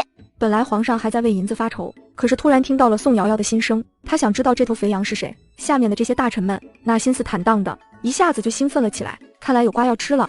呱呱，你说的是真的吗？真的那么有钱吗？那人是谁啊？好的，宿主，那只最肥的羊就是正二品的神武大将军轩辕策。什么？这只肥羊竟然是一个武将？此刻，众人都把目光都投向了轩辕策，大家也都没有想到轩辕策会这么有钱。皇上听到轩辕策名字的时候，明显愣了一下，他怎么都没想到这个肥羊会是轩辕策。不错，谁都没有想到，天凤王朝最有钱的官员是一个武将。这还要从轩辕策的出身说起。轩辕策原名司空策。朝臣们听到这个姓氏的时候，齐齐脸色大变。司空是前朝的国姓，站在轩辕策后面的武将，趁轩辕策还没有反应过来，上前一步点了他的穴道。轩辕策可是武将，而且武艺超群，这要是惹急了他，在大殿上大开杀戒就完了。呱呱，我记得司空好像是前朝的国姓，这个轩辕策难道是前朝余孽？宿主，你猜的不错，他原名司空策，他是前朝皇上司空敬和自己最心爱的女人钟离雪所生的儿子。钟离雪是一个7品官员家的庶女，钟离雪的身份地位太低了，司空敬不想让她进宫，把她养在了外面。司空敬每个月都会找理由出宫和钟离雪幽会，就这样他们有了司空策。司空敬虽然是个庸才，但是对钟离雪母子是真的好，还一直计划着除掉后宫的那些女人，找个合适的机会把他们母子接进皇宫。可是天不遂人愿，在之后的一段时间里，司空敬觉察到了不对劲，命人偷偷把国库里的东西都运出了皇宫，藏在了深山里，并绘制了一份藏宝图。呱呱，这司空敬是觉察到了大势已去才转移国库的吗？是的，宿主，国破的那一刻，司空敬交代暗卫带着藏宝图去找钟离雪母子，让他们母子好好活下去。司空敬死后，他的那些妃子和孩子们全部都被处死了。之前除了一个暗卫和自己的贴身太监之外，没有其他人知道他们母子的存在。那个贴身太监，司空敬害怕他乱说在自己自枪前，就把他弄死了。那个暗卫拿着藏宝图去找钟离雪母子，倒是活了下来，护送钟离雪母子离开了京城，在偏远的村子里，他们隐姓埋名活了下来。那时候司空策也就只有4岁。那个暗卫给自己起名轩辕彻，司空策改名轩辕策，钟离雪改名李雪。钟离雪得知司空敬自枪后一病不起，但为了司空敬的临终遗言，还是强撑着身体。在司空策10岁那年，钟离雪又4乘疾离世了。司空策的武功很高，都是那个轩辕彻手把手教的。呱呱，那个轩辕彻作为一个暗卫，倒是很忠诚。是啊，宿主，轩辕彻一直想着给司空敬报仇，在司空策12岁的时候就让他去参军了。司空策凭借着自己高超的武艺，一步步在军中崭露头角。当时的神武大将军石明，他看中了司空策，收他为徒，尽心尽力地教导他战术和谋略。司空策很快在军中站稳了脚跟。司空策来军中的目的就是冲着兵权来的，于是在一次战役中，石明受了重伤，司空策趁机在背后放冷箭，石明当场死亡。司空策害怕别人怀疑到他身上，于是在自己胸部狠狠扎了一刀。大家看着他受了这么重的伤，也就没有人怀疑他。那场战役虽然死亡惨重，最后天凤王朝还是取得了胜利。石明一死，司空策继任神武大将军之位。这司空策也是个狠人，为了达到目的，差点就把自己给弄死了。司空策这样的人实在太可怕了。杀了自己的师傅，为了达到自己的目的，对自己下手也这么狠，想想我都觉得毛骨悚然。话说，石明就一点都没发现司空策的狼子野心吗？司空策平时伪装得很好，见了谁都一副谦逊有礼的样子，根本就没有发现异常。你就看看这朝堂之上的大臣乃至上面坐着的皇上，不是也被他的外表给欺骗了吗？呱呱，司空策的家底除了那份藏宝图之外，还有其他的吗？有的，轩辕彻前几年假死，离开了众人的视野。其实他偷偷暗中在帮司空策打理他的产业，酒楼、青楼。对了，司空策在边疆那里发现了一个金矿，根本没有上报朝廷，已经私自开采了起来，用冶炼出来的金子已经囤了5万的私兵了。什么？他还有个金矿？这朝廷穷的都揭不开锅了，没想到司空策却有一个金矿，真是旱的旱死，涝的涝死。要是这些金子能充盈到国库里就好了，皇上也不会这么发愁了。当宋瑶瑶说到把黄金充盈到国库的时候，不管是皇上还是大臣都非常赞同他的话。司空策听到这里，怨毒地盯着宋瑶瑶。呱呱，我怎么感觉全身都凉飕飕的，就像被毒蛇盯上了一样。宿主，你是不是昨晚睡觉踢被子了，现在感冒了？没有，我确定自己身体很健康，没有生病。呱呱，你知道司空策的所有产业吗？还有那个金矿的位置在哪里吗？对了，还有那份藏宝图藏在哪里，你知道吗？知道。呱呱，我记录下来后，再想办法把东西交给我爹。就我爹对皇上的忠心程度来看，肯定会把东西交上去的。好吧。本来皇上还担心大庭广众之下新生会暴露那些产业、藏宝图、金矿的地址，没想到宋瑶瑶会有这样的安排。呱呱，轩辕彻是个危险分子，你知道他现在在哪里吗？他最近就在金矿那边，最近新出了一批黄金，轩辕彻准备把那批黄金运到京城来，好交给司空策，用于笼络朝臣。呱呱，他们押送黄金的路线，一会儿回府后你也告诉我，我记录下来也一并交给我爹。好的，宿主。对了，司空策府的后院有一座假山，那座假山下面有一间很大的密室，里面藏的是上百箱金元宝。哇塞，这司空策还真是富得流油啊！是啊，宿主，人家手指头缝里露一点出来，都够普通大臣府上养活一府的人了。宋瑶瑶一抬头发现不得了了，呱呱，今天这些朝臣们很不对劲啊！你看看司空策的周围，一个文官都没有了，全都是武官，而且这3品武官竟然站到2品的司空策前面去了，这很不合理啊！这是发生了什么我不知道的大事吗？这个呱呱也不知道啊。呱呱，除了司空策愤怒地瞪着我，其他人都没有注意到我这边。我是干什么了？我是挖了司空策家的祖坟了吗？还是抢了他娘子小妾了？他要用那种怨毒的眼神盯着我。再瞪，你还敢瞪？我可是很记仇的，我80米的大刀呢，我是打不过你这个前朝余孽，但我可以背地里搞你。呱呱，回府后你就把司空策这个前朝余孽的事，以及他的财产，还有那些和他有牵扯的人都告诉我，我全部都要记录下来。好的，宿主。呱呱，这个司空策是不是有病？一直盯着我，再盯着我，我就挖掉这个前朝余孽的2只眼珠子当灯泡菜。这个死变态，老盯着我干什么？是不是昨晚他的那些小妾不够卖力，没有伺候好他，让他才会这么欲求不满的？宿主，你想多了，人家那就是单纯的看你不顺眼在瞪你呢。这眼神看得我毛毛的，像是要吃了我一样。对了，呱呱，今天的早朝怎么还不结束啊？我感觉就像过了1个世纪一样漫长。世纪，1个世纪，那是多长时间？宿主，今天的早朝确实时间挺长的，这都快1个时辰了。大家都只顾着吃瓜了，还真把时间给忘了。皇上使了个眼色，王公公这才说道：有事启奏，无事退朝。其他朝臣们都散了，只有司空策和他周围的那些武官还一动不动的，包括皇帝都没有离开大殿。大殿里人都走了，皇上大手一挥，拿下！一伙的武将直接就把司空策压制住了。司空策的武功太高了，皇上害怕有什么意外让人给逃了，立马下令打断了他的双腿。你这个老东西，要不是那个死丫头，你还被我蒙在鼓里呢，你就是个蠢货。司空策还想再骂，已经被人卸掉了下。司空策这个前朝余孽被押进天牢，不准任何人接近。宋瑶瑶回到府里，直接回了自己院子，第一时间就在桌子上写了起来。半个小时以后，宋瑶瑶悄悄来到宋侍郎的书房。呱呱，今天这周围怎么一个小厮都没有？为了宋瑶瑶行动方便，今天书房周围的小厮都被宋侍郎给打发走了。呱呱也不知道啊，宿主，趁着现在周围没人，你赶紧把东西放你爹书房门口吧。好。宋瑶瑶把东西放门口后敲了几声，最后转身就跑。没有发现异常后，宋侍郎这才看到了地上的信件，捡起来。宋侍郎看了看信件上的内容，确定是皇上想要的东西后，立马把东西交给了书房里皇上派来的暗卫。暗卫拿着纸条，立马回到了皇宫。皇上看着纸条上的内容，下达了一系列的旨意。宋瑶瑶还不知道，他写的东西这么快就到了皇上手里。宋夫人看着这样的宋瑶瑶，头又疼了起来。这么大的姑娘了，吃饭哪有大家闺秀的样子？每次吃饭都像了死鬼投胎一样。说了多少次了？娘，这样吃饭才香，不快点吃就没有吃的了。宋瑶瑶这样吃饭，还是前世在部队里锻炼出来的。大家吃饭都是这样的。吃完饭，宋瑶瑶回到自己的院子，就传来了呱呱的声音。宿主，呱呱要升级了，可能暂时没法和宿主联系了。呱呱，你升级需要多长时间？这个呱呱也不知道，应该很快的。这样啊，好的，你去吧，我很期待升级后的呱呱呢。我也期待升级后和宿主再次见面。之后，呱呱就没有了声音。宋瑶瑶躺着休息放空，突然想起了今天司空策那骇人的眼神，心里还是毛毛的。宋瑶瑶回想了一下，自己也才上班第2天，除了第1天的时候和严宽起过冲突外，就没有得罪过其他人。司空策那样恨不得杀了自己的目光，是闹哪样？不行，得想办法，要保住自己的小命呢。可是除了一身医术，也没有别的本事了。都说医毒不分家，上辈子因为感兴趣，还研究并配制过毒药的，现在这门手艺正好派得上用场了。想到这里，宋瑶瑶找来纸笔，在上面写了起来。碧桃，跑一趟医馆，把我需要的这些药材都买回来。是。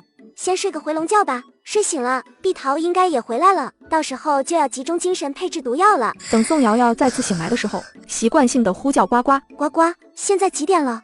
忘记了，呱呱去升级了，联系不到呱呱，总觉得生活失去了很多色彩。没事的，没事的，呱呱是去升级了，不是死了，他很快就会回来的。碧桃，小姐，让你买的东西都买到了吗？都买齐全了，一共花了280两银子，还剩20两。好，把买回来的东西都送到我房里来。是。碧桃把买来的东西都拿到了房间里，包括那剩下20两银子。出去吧，任何人都不准打扰我。最先要配置的就是10香软骨散。10香软骨散，中药者药性一发作，顿时全身筋骨酸软，得过数日后才能行动如常，但内力却还是半点都发挥不出来。中毒后，倘若第2次再服毒，立时血逆气绝，无药可救。其次就是化湿粉，化湿粉粘在完好的皮肤上，绝无危害，但是一碰到血液，半个时辰内中毒之人必将化成一滩血水。感觉自己想配置的毒药实在太多了，难得自己动一次手，还想再做一些治病救人的药，以备不时之需用。比如加强版的止血药粉、麻沸散、固本培元丹，可解百毒的百毒丹。想配置的救命药也太多了，但是只能先挑最重要的几样药配置出来，其他的等以后慢慢再配。宋瑶瑶就这样，每天除了上朝就待在自己的屋子里忙碌着。转眼3天时间就过去了，宋瑶瑶已经配置出了10香软筋散、化湿粉、止泻药粉、百毒丹。时间太短，宋瑶瑶也只能先配置出这些来，其他的以后再慢慢配置。宋瑶瑶正想试一试药效的时候，这天晚上遇到了刺杀。宋瑶瑶看着杀手，我了个豆，他妈的我干什么了？这么招人恨吗？虽然不知道是谁要杀我，但是这杀手都送上门来了，正好拿你试试药，闪开！宋瑶瑶拿起手里的10香软骨散，就朝着杀手扔去。杀手只看到一个瓶子丢了过来，想都不想，直接就一剑劈开了，药粉瞬间飘散开来。当杀手看到粉末的时候，已经倒成一片。宋瑶瑶这边的人在看到宋瑶瑶捂着口鼻，他们闪开的时候也捂住了自己的口鼻。你个卑鄙小人，竟然用毒！你们3个人来杀我一个手无寸铁的小女子，你们就不卑鄙了？只许你们杀人，就不许我反抗了。再说，你们都是些杀人不眨眼的魔头，手上不知道沾染了多少无辜的人命，我用得着和你们这些魔头讲君子之道吗？他们现在中了药，全身筋骨酸软，说话都很艰难，更别提自杀了。宋瑶瑶走到了杀手跟前，狠狠踹了那个杀手头子几脚，就在他身上摸索了起来。大家都懵了，这是什么操作？小宋大人有些生猛啊，这是看上杀手头子要非礼人家了。这是我们不花钱就能看的吗？瑶瑶，你干什么呢？爹，你别拦着我，我听说杀手们都很有钱，杀一个人可有不少进账呢，我就想借2个钱来花花。他们还以为小宋大人是要对人家，宋侍郎现在才发现自己的这个小女儿是这么的贪财。你在一旁等着，这事让别人来做。好，宋瑶瑶这才退到了一边。头发、里衣、鞋子、袜子里面都要搜一遍。对了，裤衩子也不能放过。宋瑶瑶，你给我住嘴！好像谁没有裤衩子一样，还不准我说了。你个无耻小人，要杀要剐悉听尊便，何必要这么侮辱我们？早知今日，何必当初？惹了你姑奶奶我，还想痛快的去死，做什么美梦呢？你们现在就是那砧板上的鱼肉，我想怎么就怎么。你再骂我，我第一个就让你做太监。李大人，这几个刺客什么都没有搜到。哎，现在的刺客这么穷的吗？宋大人，这杀手怎么办？爹，这些人能直接弄死吗？这些人应该也是直接派出来做任务的，他们根本就不知道雇主是谁，就算严刑拷打，估计也问不出什么来，索性杀了就杀了吧。这事尸体要怎么处理？爹，尸体我能处理。你要怎么做？爹，除了那个杀手头子，其他杀手把他们打晕。宋瑶瑶从口袋里掏出了一瓶药粉，朝着杀手头子走去。妖女，你要干什么？妖女，谢谢夸奖，不过没有奖励哦。至于干什么，你很快就知道了。宋瑶瑶捡起地上的剑，就在他的胳膊上划了下去，还不等杀手头子惊呼，宋瑶瑶就把药粉倒了上去。你做了什么？你不是说要杀要寡悉听尊便吗？我这不是满足你的要求吗？我新配制出来的药粉，不知道效果怎么样，正好用你来试试。片刻后，杀手头子渐渐的化成了一滩血水，看得在场所有人都头皮发麻。他们现在才知道宋瑶瑶为什么让人把其他杀手打晕了，这样让他们看到这么可怕的场景，想想那就是自己的下场，还不使劲了。瑶瑶，这是什么药粉？这是化尸粉，它粘在完好的皮肤上没有任何危害，但是一碰到血液，半个时辰内中毒之人必将化成一滩血水。这东西还是第一次听说，不过处理尸体真不错。剩下的事就不需要宋瑶瑶来做了。和宋侍郎打过招呼后，他就回到了自己的屋子里。这边发生的事情有暗卫已经进宫向皇上去禀报了。宋瑶瑶泡了个澡，刚爬上床榻就传来了呱呱的声音。宿主，我回来了。听到呱呱的声音，宋瑶瑶一下子就来了精神。呱呱，你可算回来了！没有你的这几天，我感觉整个世界都失去了色彩。宿主，你说的是真的吗？那当然了，呱呱，我什么时候骗过你？呱呱，你赶紧和我说说，你升级后有没有增加一些新的功能？宿主，你别着急，我慢慢和你说。这次升级，呱呱连升2级，现在呱呱已经3级了。升级后新增加了2个功能，第一个功能就是开通了视频直播功能，以后宿主吃瓜的时候直接就可以看视频了。另外，吃瓜的距离也升级到了30米。第二个功能就是对宿主的保护，有人要攻击宿主的时候，系统会开启保护模式，宿主会被一层屏障保护起来，攻击你的人都会被屏障反弹回去，他们发出的攻击力也会反噬到他们自己身上。宋瑶瑶真是越听眼睛越亮。呱呱，这2个功能真的太实用了，而且吃瓜的距离也变长了，这样就能吃到更多人的瓜了。确实很实用，我刚升级完回来就知道了宿主遭遇刺杀的事，之前我还不明白为什么我升级后会出现了对宿主的保护功能，现在终于明白了，有了这个功能，宿主再也不用为自己的生命安全担忧了。呱呱，要是遇到这个世界上顶尖的高手，这个功能也可以万无一失吗？这个宿主可以放心，绝对没有问题。那可真是太好了，我感觉自己最近就是衰神附体，莫名其妙的被人追杀。呱呱，你知道吗？今晚遇到刺客，要不是我提前准备了10箱软金伞，关键时刻要倒了他们，你现在可能都见不到你聪明可爱、美丽大方的宿主了。宿主，你别害怕，一切都过去了，以后没有人再能威胁到你的生命了。对了，呱呱，你怎么就突然升级了？是遇到什么契机了吗？宋瑶瑶从出生，呱呱就跟着他，这都过去10几年了，呱呱都没有升级过。之前我的能量不足，可是那天我的能量条突然就拉满了，而且能量还超出来很多，然后就提示我要升级了。我想了想，我除了和宿主一起吃瓜外，好像什么也没做啊。那就奇怪了，怎么会突然能量条就爆满呢？这个呱呱也不知道。其实那天宋瑶瑶和呱呱爆出了司空策的秘密，挖出了他前朝余孽的身份，这就避免了将来司空策造反会造成生灵涂炭、浮尸千里的场面。宋瑶瑶和呱呱无意中挽救了很多人的生命，这是一份大功德，这才有了呱呱的能量条爆满和升级。应该是有什么契机的，只是我们现在还没有发现。算了，想不明白暂时就不想了，来日方长，我们以后总能发现的。宿主说的对，咱们不急，以后总会发现的。第二天刚一上朝，皇上就公布了司空策的前朝余孽的身份，并罗列了他一系列的罪证。呱呱，看来我写的那张纸条我爹是交给皇上了，这办事效率还挺迅速的。宿主，那可是皇上，一国之君，办事速度能不快吗？呱呱，轩辕彻被抓住了吗？没有呢，皇上派人去金矿那里的时候，轩辕彻凭着高强的武功逃了。宋瑶瑶不由得紧张了起来，轩辕彻那可是个危险分子，要是让他给逃了，以后还不知道做出什么报复的事情来。呱呱，轩辕彻现在藏在哪里？宿主，我打开直播画面，你自己看。大家不明白什么是直播画面，但很快他们就知道了。只见宋瑶瑶的头顶上出现了一块屏幕，随后屏幕里就出现了一个蓬头垢面的男人。只见男人一身乞丐装，态度卑微的在城门口乞讨着。这轩辕彻还真是拿得起放得下，简直就是快做特工的料，只是跟错了人。是啊，宿主，轩辕彻本来就是特工出身，那个司空镜还真是好命，遇到了这么一个忠心耿耿的属下。呱呱，轩辕彻这是已经混到京城来了？是的，宿主，此刻他就在南门的乞丐堆里。听了这话，皇上立马对王公公耳语了几句，派大内高手秘密去捉拿轩辕彻了，留着这人绝对是一个祸患，这次一定要拿下他。这段时间皇上一直在忙司空策的事情，司空策的所有东西都已经掌握在了皇上手里。呱呱，你升级后新增加的这个视频直播功能不错，吃起瓜来一目了然。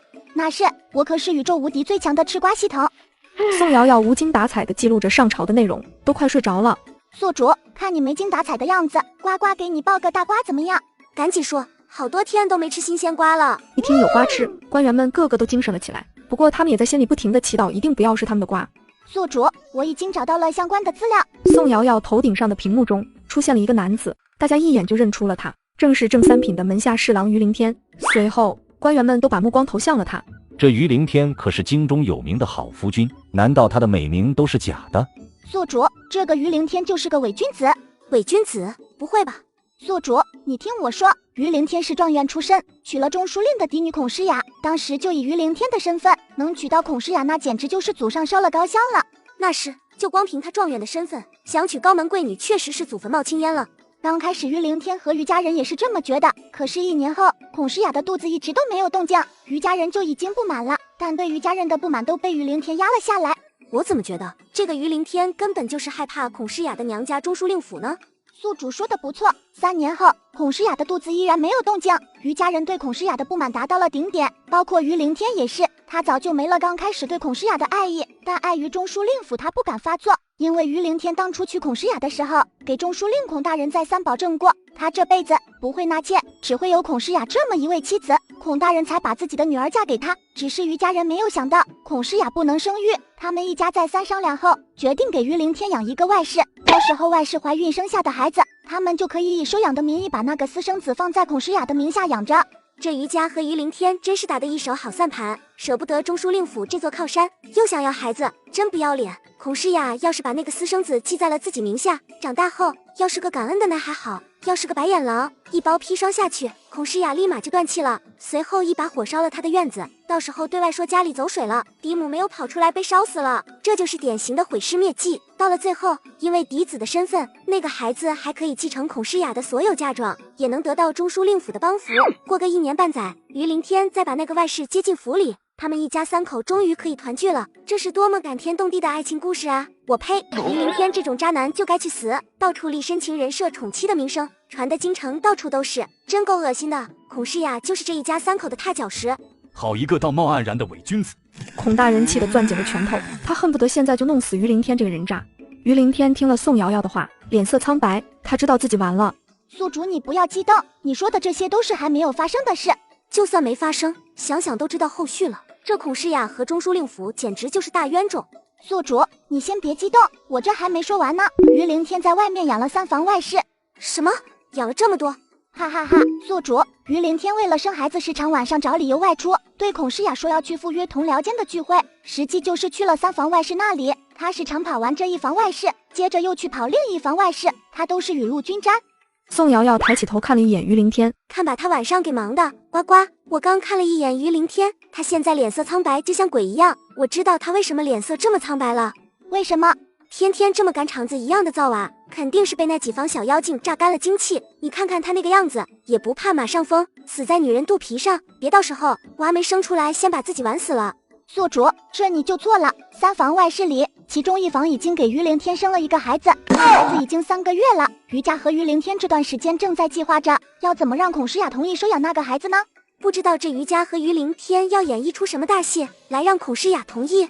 宿主，还有啦，那孩子其实不是于凌天的，是那个外室和别人生的。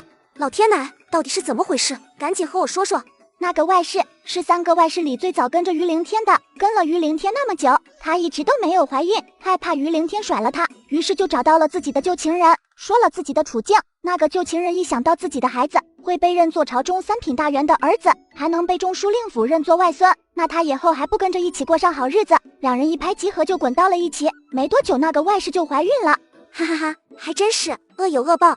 其实不是孔诗雅不能生育，事实是于凌天自己没有生育能力。你看看跟着他的4个女人，除了一个给他戴了绿帽子生了孩子外，其他3个都没有怀孕，就知道是于凌天不行了。宋瑶瑶抬头不由得看了一眼于凌天，原来不是妻子的问题，一直都是自己的问题。视频里出现的那3个外室长相实在是太普通了，也不知道于凌天是怎么下得去嘴的。为了生孩子，于凌天是一点都不挑啊。于凌天再也承受不住，直接一口血喷了出去，直挺挺吞了过去。宿主，于凌天晕倒了。我就说他每天晚上少干点，那事也不会被女人炸得直接晕了过去，活该。大家听了这话，也觉得是于凌天活该。来人，把于凌天抬下去。呱呱，你知道这3个外室住在什么地方吗？柳树胡同8号、杏花巷28号、翡翠巷16号。这3个地方离得可不近，于凌天每天晚上赶场子的去每个外室那里，那时间可真够赶的。呱呱，我怎么觉得说于凌天不行，好像不太恰当呢？应该说肥沃的土地是有了，是他这头离地的牛不行呢。这个死丫头是不能要了，回去一定要家法伺候。宿主，好像是这样。终于挨到了下朝。爹，慢点儿跑。爹，咱们走慢一点，我有事和你说。什么事？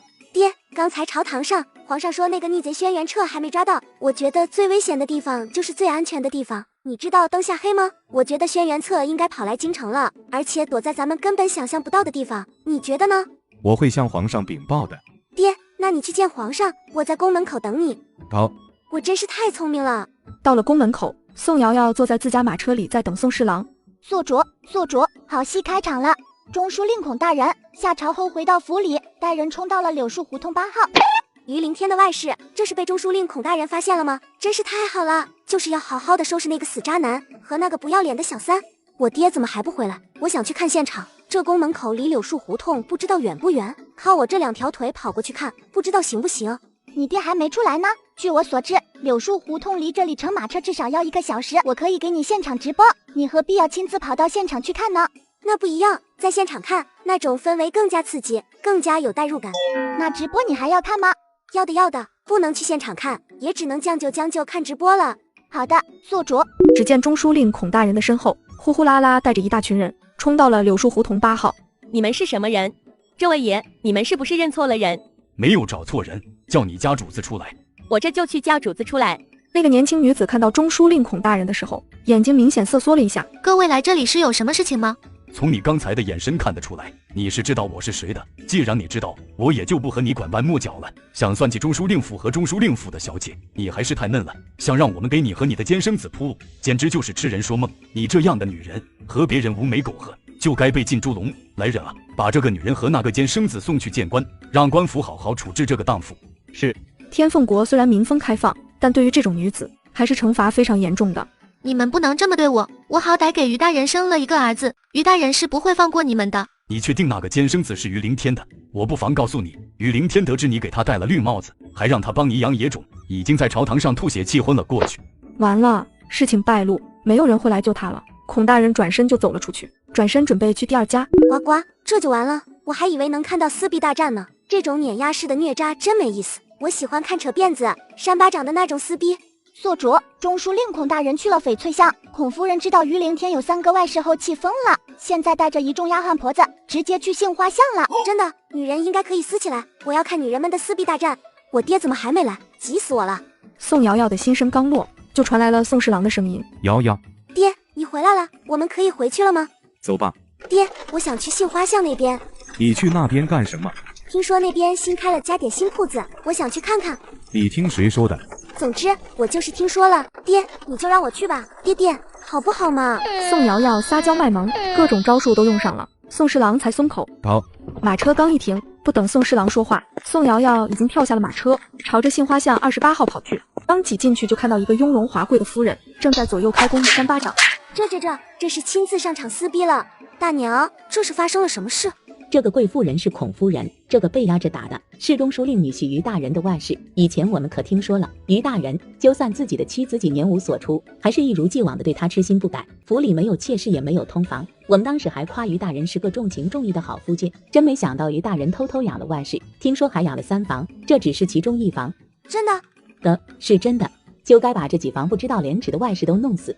碍于于凌天朝廷命官的身份，百姓们不敢议论他，但是对于这些外室就没有顾及了。和大家一起吃瓜的感觉果然不一样，刺激！现在孔夫人扯着那个女人的头发左右开弓还不够，还在那个女人身上掐几把抓几把，这让人看着就爽。你这个骚货，不是喜欢勾引人吗？虽然长得不咋的，但狐妹子功夫了得，以防万一她再继续欺骗其他男子，还是画花了她的脸来的稳妥。婆子上前架起了那个女子，正准备下手，又被孔夫人叫住了。天，我想了想，还是直接刺字，就刺荡妇2个字，刺好后给伤口倒上蜂蜜，再抓一些蚂蚁来放在她的脸上，哈哈哈。是，热闹结束了，人都散了。孔夫人这时候才看到了人群中的宋瑶瑶。小宋大人，孔夫人你好。小宋大人，你怎么来这里了？我是和我爹一起过来这边的，正好看到这里围了很多人，我就过来看看，没想到就在这里遇到了您，还真是巧啊。看热闹被正主抓了正着，没有比这更尴尬的了。小宋大人，我府里还有个小女儿，年纪和你相仿，有空了你可以来我们府里玩。好，府里还有一堆事务要忙，赶明儿我有空了，我一定和夫君上门拜访。上门拜访是一定要的，要不是宋瑶瑶爆料了这些，他们还不知道要被于凌天那个狗东西欺骗成什么样子呢。宋瑶瑶赶紧走到了自家马车跟前，爬了上去。点心买到了，新开的点心铺子没有找到，下次还是让家里的婆子来买吧。回复：今天怎么回来这么晚？我们都已经吃过早饭了，就剩你们2人了。娘，我和爹去杏花巷那边准备买些糕点回来，可是没有找到那家铺子，我们就回来了。宋夫人没有说话，把目光投向了宋侍郎。宋侍郎摇摇头，没有说话。虽然这孩子馋了些，但是让他跑那么远去买点心，那是绝对不可能的事情。我吃饱了，先回屋了。到底怎么回事？宋侍郎叹了口气，才把今天朝堂上发生的事说了一遍。下朝后，瑶瑶非要去杏花巷，就是去看热闹的，所以才回来晚了。他要去，你就带他啊。你也不是不知道瑶瑶的那个脾气，我根本就拦不住。这孩子一生的反骨，以后可怎么办啊？到了下午，左谏议大夫荣平携夫人一起来到了宋府。宋侍郎夫妇和荣平夫妇在聊着天，宋瑶瑶坐在那里没有再说话。他们聊的话题自己插不上嘴。我们带了一些礼物过来，还请你们收下。随后，荣夫人又从自己的袖袋里掏出了一叠银票，递到了宋瑶瑶面前。也不知道那些礼物小宋大人喜欢不喜欢，要是不喜欢的话，就用这些银子买些自己喜欢的。荣夫人，这使不得，收下吧。和我们荣氏全族的性命相比，这些算不了什么。谢谢你们的提醒，我们才能及时阻止那个灭你行动，不然后果不堪设想。你们要是不收，我们在心里过意不去。宋瑶瑶拿着一大叠银票，心里美翻了天。没想到一次的善心，竟然有这样的回报。等人走了，宋瑶瑶迫不及待地打开了荣大人夫妇带来的礼物，大多都是些适合10几岁小姑娘用的东西。这些东西自己留下1、2件，给大姐也挑出来几件，剩下的就让娘来处理吧。宋瑶瑶准备刚要跑，跑什么？我没跑。交出来。什么？不要和我装糊涂，银票交出来。什么银票？娘，我没拿你的银票。宋夫人做了好几个深呼吸。宋瑶瑶，少给老娘装糊涂，荣夫人给你的银票交出来。娘，能不能给我分一点，就一点点？先把银票交出来，根据情况再定。好吧。宋瑶瑶不情不愿地掏出了银票，宋夫人看她那个不情愿的样子，一把将银票抢了过去，然后数了起来。宋瑶瑶不甘地伸着脑袋，盯着宋夫人数钱的动作，好半天才数完，每张都是100两的面额，整整50张，也就是整整5000两。好多银子啊！娘，你看这么多的银票，你能给我分多少？给你。这也太小气了，娘，5000两你就给我100两，这也太少了点吧？就这么多，你不要拿回来。谁说我不要了？就算是蚊子腿，那也总比没有好。既然那么多银票都已经被老娘收走了，给大姐他们也谋点福利吧。别人来感谢我们，这是好事。娘，你能不能给大姐、大哥、二哥每人都发100两银票，也让他们高兴高兴？这次就依你，给你，你们兄妹4人1人100两。宋瑶瑶接过银票离开了。这孩子手里已经有几千两银票了，不能再给他了。这些银票都攒起来，以后给他留作嫁妆。宋瑶瑶直接去了大姐宋清灵的院子。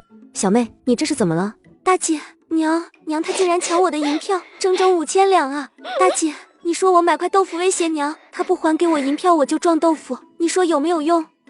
这样好像是威胁不到娘的。我的银票！宋瑶瑶哭了好半天，才想起来自己来的目的。大姐，给你。瑶瑶，你哪里来的这些东西？宋瑶瑶叹了一口气，才说起了事情的前因后果，包括这些饰品和5000两银子的来源。大姐，在那些礼物里，我觉得这几样适合你，我就挑出来了，你赶紧拿着。谢谢瑶瑶想着大姐。宋瑶瑶又从口袋里拿出了100两银票。大姐，这是你的那一份，银票就不要了，你留着自己用。好不容易从娘那里争取来的福利，你赶紧收着。好，那我就收下了。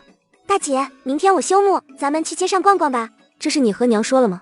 还没有。那行，只要娘同意了，咱们明天就出去。好。第二天，宋夫人答应了宋瑶瑶出府了，宋瑶瑶就去了宋清灵的院子。大姐，准备好了吗？好了。大姐，你今天打扮的可真漂亮。你这丫头就知道打趣我。大姐，我没有打趣你，我说的都是真的。姐妹俩在马车里聊起了天。大姐，我们今天去哪里？你想去哪里？京城我都不熟，大姐看着安排就好。好。马车停了下来。小姐到了。大姐，有没有点心铺？我想去看看。有的，咱们这就去。迎面走过来几人，挡住了宋瑶瑶两人的去路。宋瑶瑶看清楚了面前的几人，其中一位女子，她身穿一身16色长裙，眼中满是不屑地看着宋瑶瑶和宋清明。都不认识这些人，这是要干什么？我这才第2次出门逛街，哪里招惹来这么多的仇恨？前几天莫名其妙的被刺杀，今天又有这几个傻叉挡路，真是无语。好不容易休沐，我就想好好逛个街，怎么就那么难呢？呱呱，这个穿16色长裙的女人是谁啊？宿主，这个女人是你爹上司的女儿。我爹的上司不就是户部尚书秦寒山吗？是的，宿主，面前这个女人就是秦寒山的养女秦梦黛。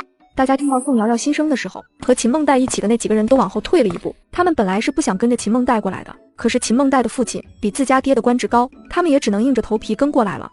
秦梦黛是养女，怎么没听说过？秦梦黛当然也听得到宋瑶瑶的心声。你胡说八道什么？我有说什么吗？我根本就没有张嘴好吗？就算找茬也要找个靠谱一点的理由吧。秦梦黛气得胸脯上下起伏，但是她还找不到反驳的理由来。姐，这人准备要碰瓷了，咱们离远一点，免得讹上咱们。秦梦黛被气得满脸涨得通红，只要她一想说出宋瑶瑶心声的事，立马就有一种窒息感。她感觉自己呼吸不畅，这女的好像不正常的样子，会不会下一秒就躺地上了？很难说啊。秦梦黛好不容易呼吸通畅了一些，就听到了这样的话，差点被气死。呱呱，你说秦梦黛是养女，是怎么一回事？以前没听说过呀。宿主，这就是很老套的真假千金的故事了。秦梦黛就是假千金，真千金另有其人。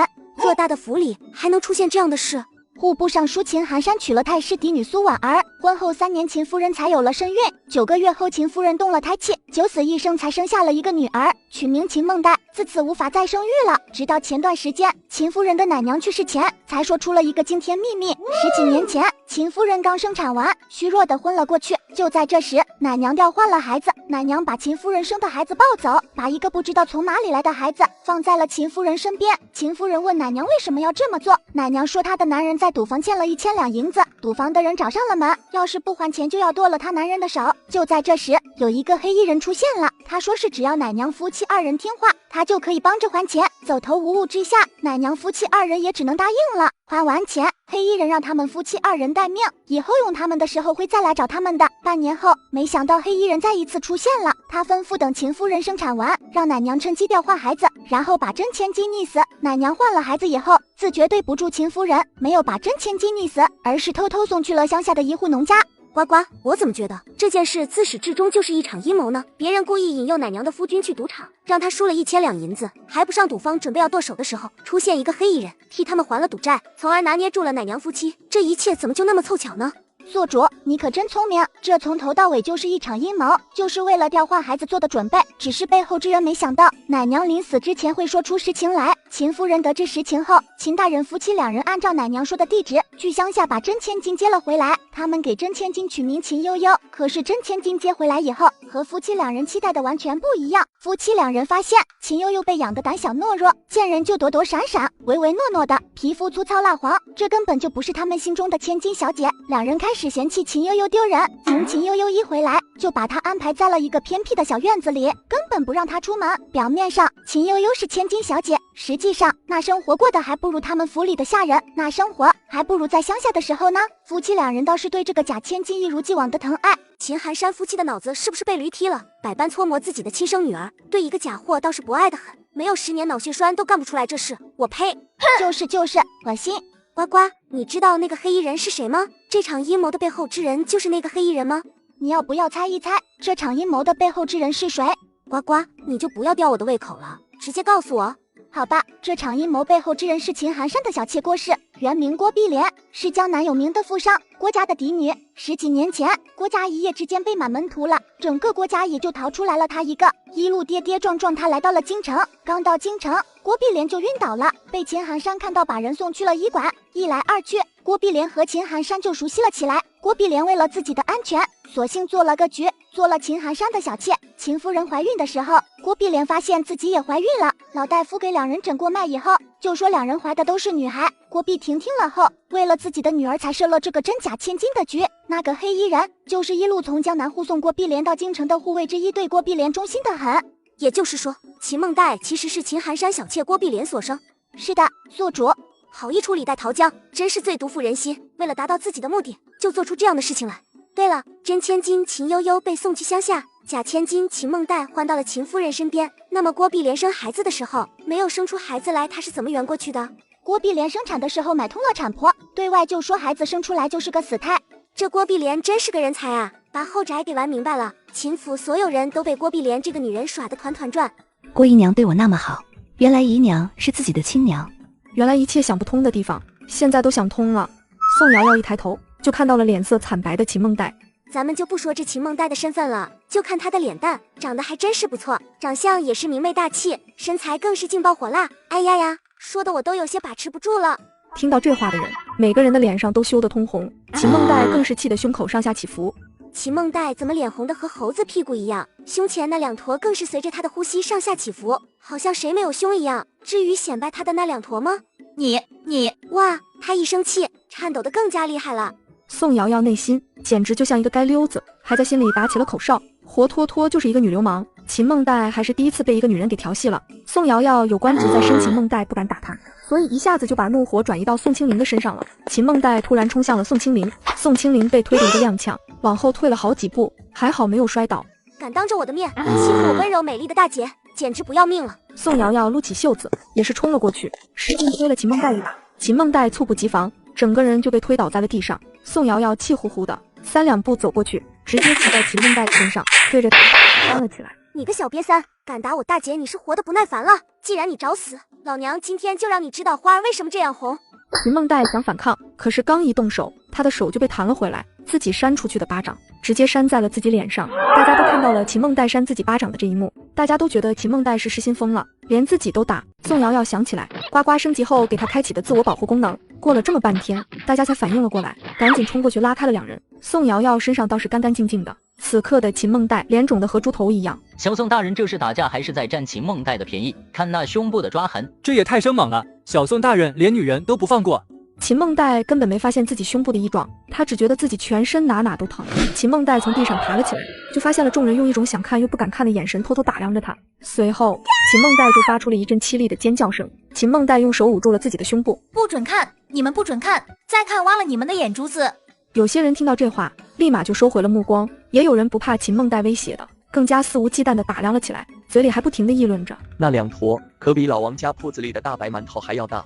你说的馒头也太小了些，我觉得比蔡大妈家卖的锅盔还要大。嘿嘿嘿，我也觉得比锅盔大。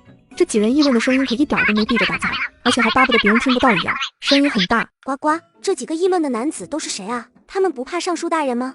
他们几人是京城中有名的纨绔，根本就不怕尚书大人，他们爹的官职可都要比尚书大人高，这是有恃无恐啊！就在这时，人群中突然冲出来一个男子。你们在干什么？众人没有说话，静静看着突然冒出来的人。表妹，你没事吧？这个娘娘腔是秦梦黛的表哥吗？是啊，他是秦夫人哥哥的儿子苏宇。怎么说太师也是当朝从一品的大员，怎么就生出来这么一个孙子呢？苏宇从小就觉得自己生错了性别，他就应该是一个女孩子，他喜欢女孩子的东西，也喜欢和女孩子一起玩。为此，苏宇的父亲还有太师这个祖父，不知道打过他多少次了，哪怕就是被打的只剩下一口气，他好了以后还是老样子。家人们也知道苏宇是掰不过来了，从那以后家人也都不管他了。真是执着呀！要是生在现代社会，直接变性就完事了。苏宇还真是生错了时空，真是可惜了。要是生在现代，想变成女人完全不是梦。大家听着宋瑶瑶和呱呱的对话，那些男子都觉得这也太神奇了，世间竟然还有这样的手段。苏宇听了这话，本来在对秦梦黛嘘寒问暖，忽然就把目光看向了宋瑶瑶，而且眼神越来越火热。呱呱，苏宇盯着我干什么？这眼神让我觉得自己就像一块大肥肉，苏宇想随时冲上来咬我一口。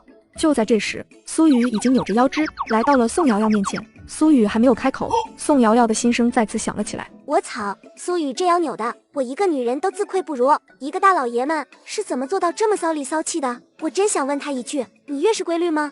哈哈哈，宿主你也太坏了，你敢当着苏宇的面这么问吗？我才12岁，怎么可能问出这种话来？周围的人听到这话都涨红了脸，但看他们颤抖的肩膀，就知道他们忍得有多辛苦了。但碍于苏太师的身份，没人敢上前去问。苏宇被宋瑶瑶的心声弄得破防了，想问的是怎么都问不出口了。虽然我希望自己是个女子，可是现在确确实实还是男二身。宋瑶瑶怎么可以在心里这么吐槽我啊？我不要面子的吗？这个宋瑶瑶实在太可恶了。呱呱，这个苏宇是不是有病啊？一直瞪着我干嘛？又不是我阻止她成为一个女人的，真是无语死了。呱呱，你快看！哎呀，我快受不了了！你看那个苏雨，咬着嘴唇，眼泪汪汪的样子，让我觉得自己好像欺负了他一样。大家可看着呢，我什么都没干。你看他那个样子，不会和秦梦黛一样想讹上我吧？这苏家表兄妹不愧是一家人。刚才秦梦黛就是这样，现在这个苏雨也是这样，我真是倒了8辈子霉了。好不容易休沐1天，想出来逛逛，就遇到了这么2朵奇葩。呱呱，我忽然觉得苏雨怎么那么像一朵小绿茶呢？就是这种感觉，千年难得一见的蓝绿茶。我也感觉到了，绿茶味十足。宋瑶瑶说的绿茶，绝对不是我们平时喝的那种绿茶，听着怎么不像什么好话？以前白娘子里的那个歌怎么唱来着？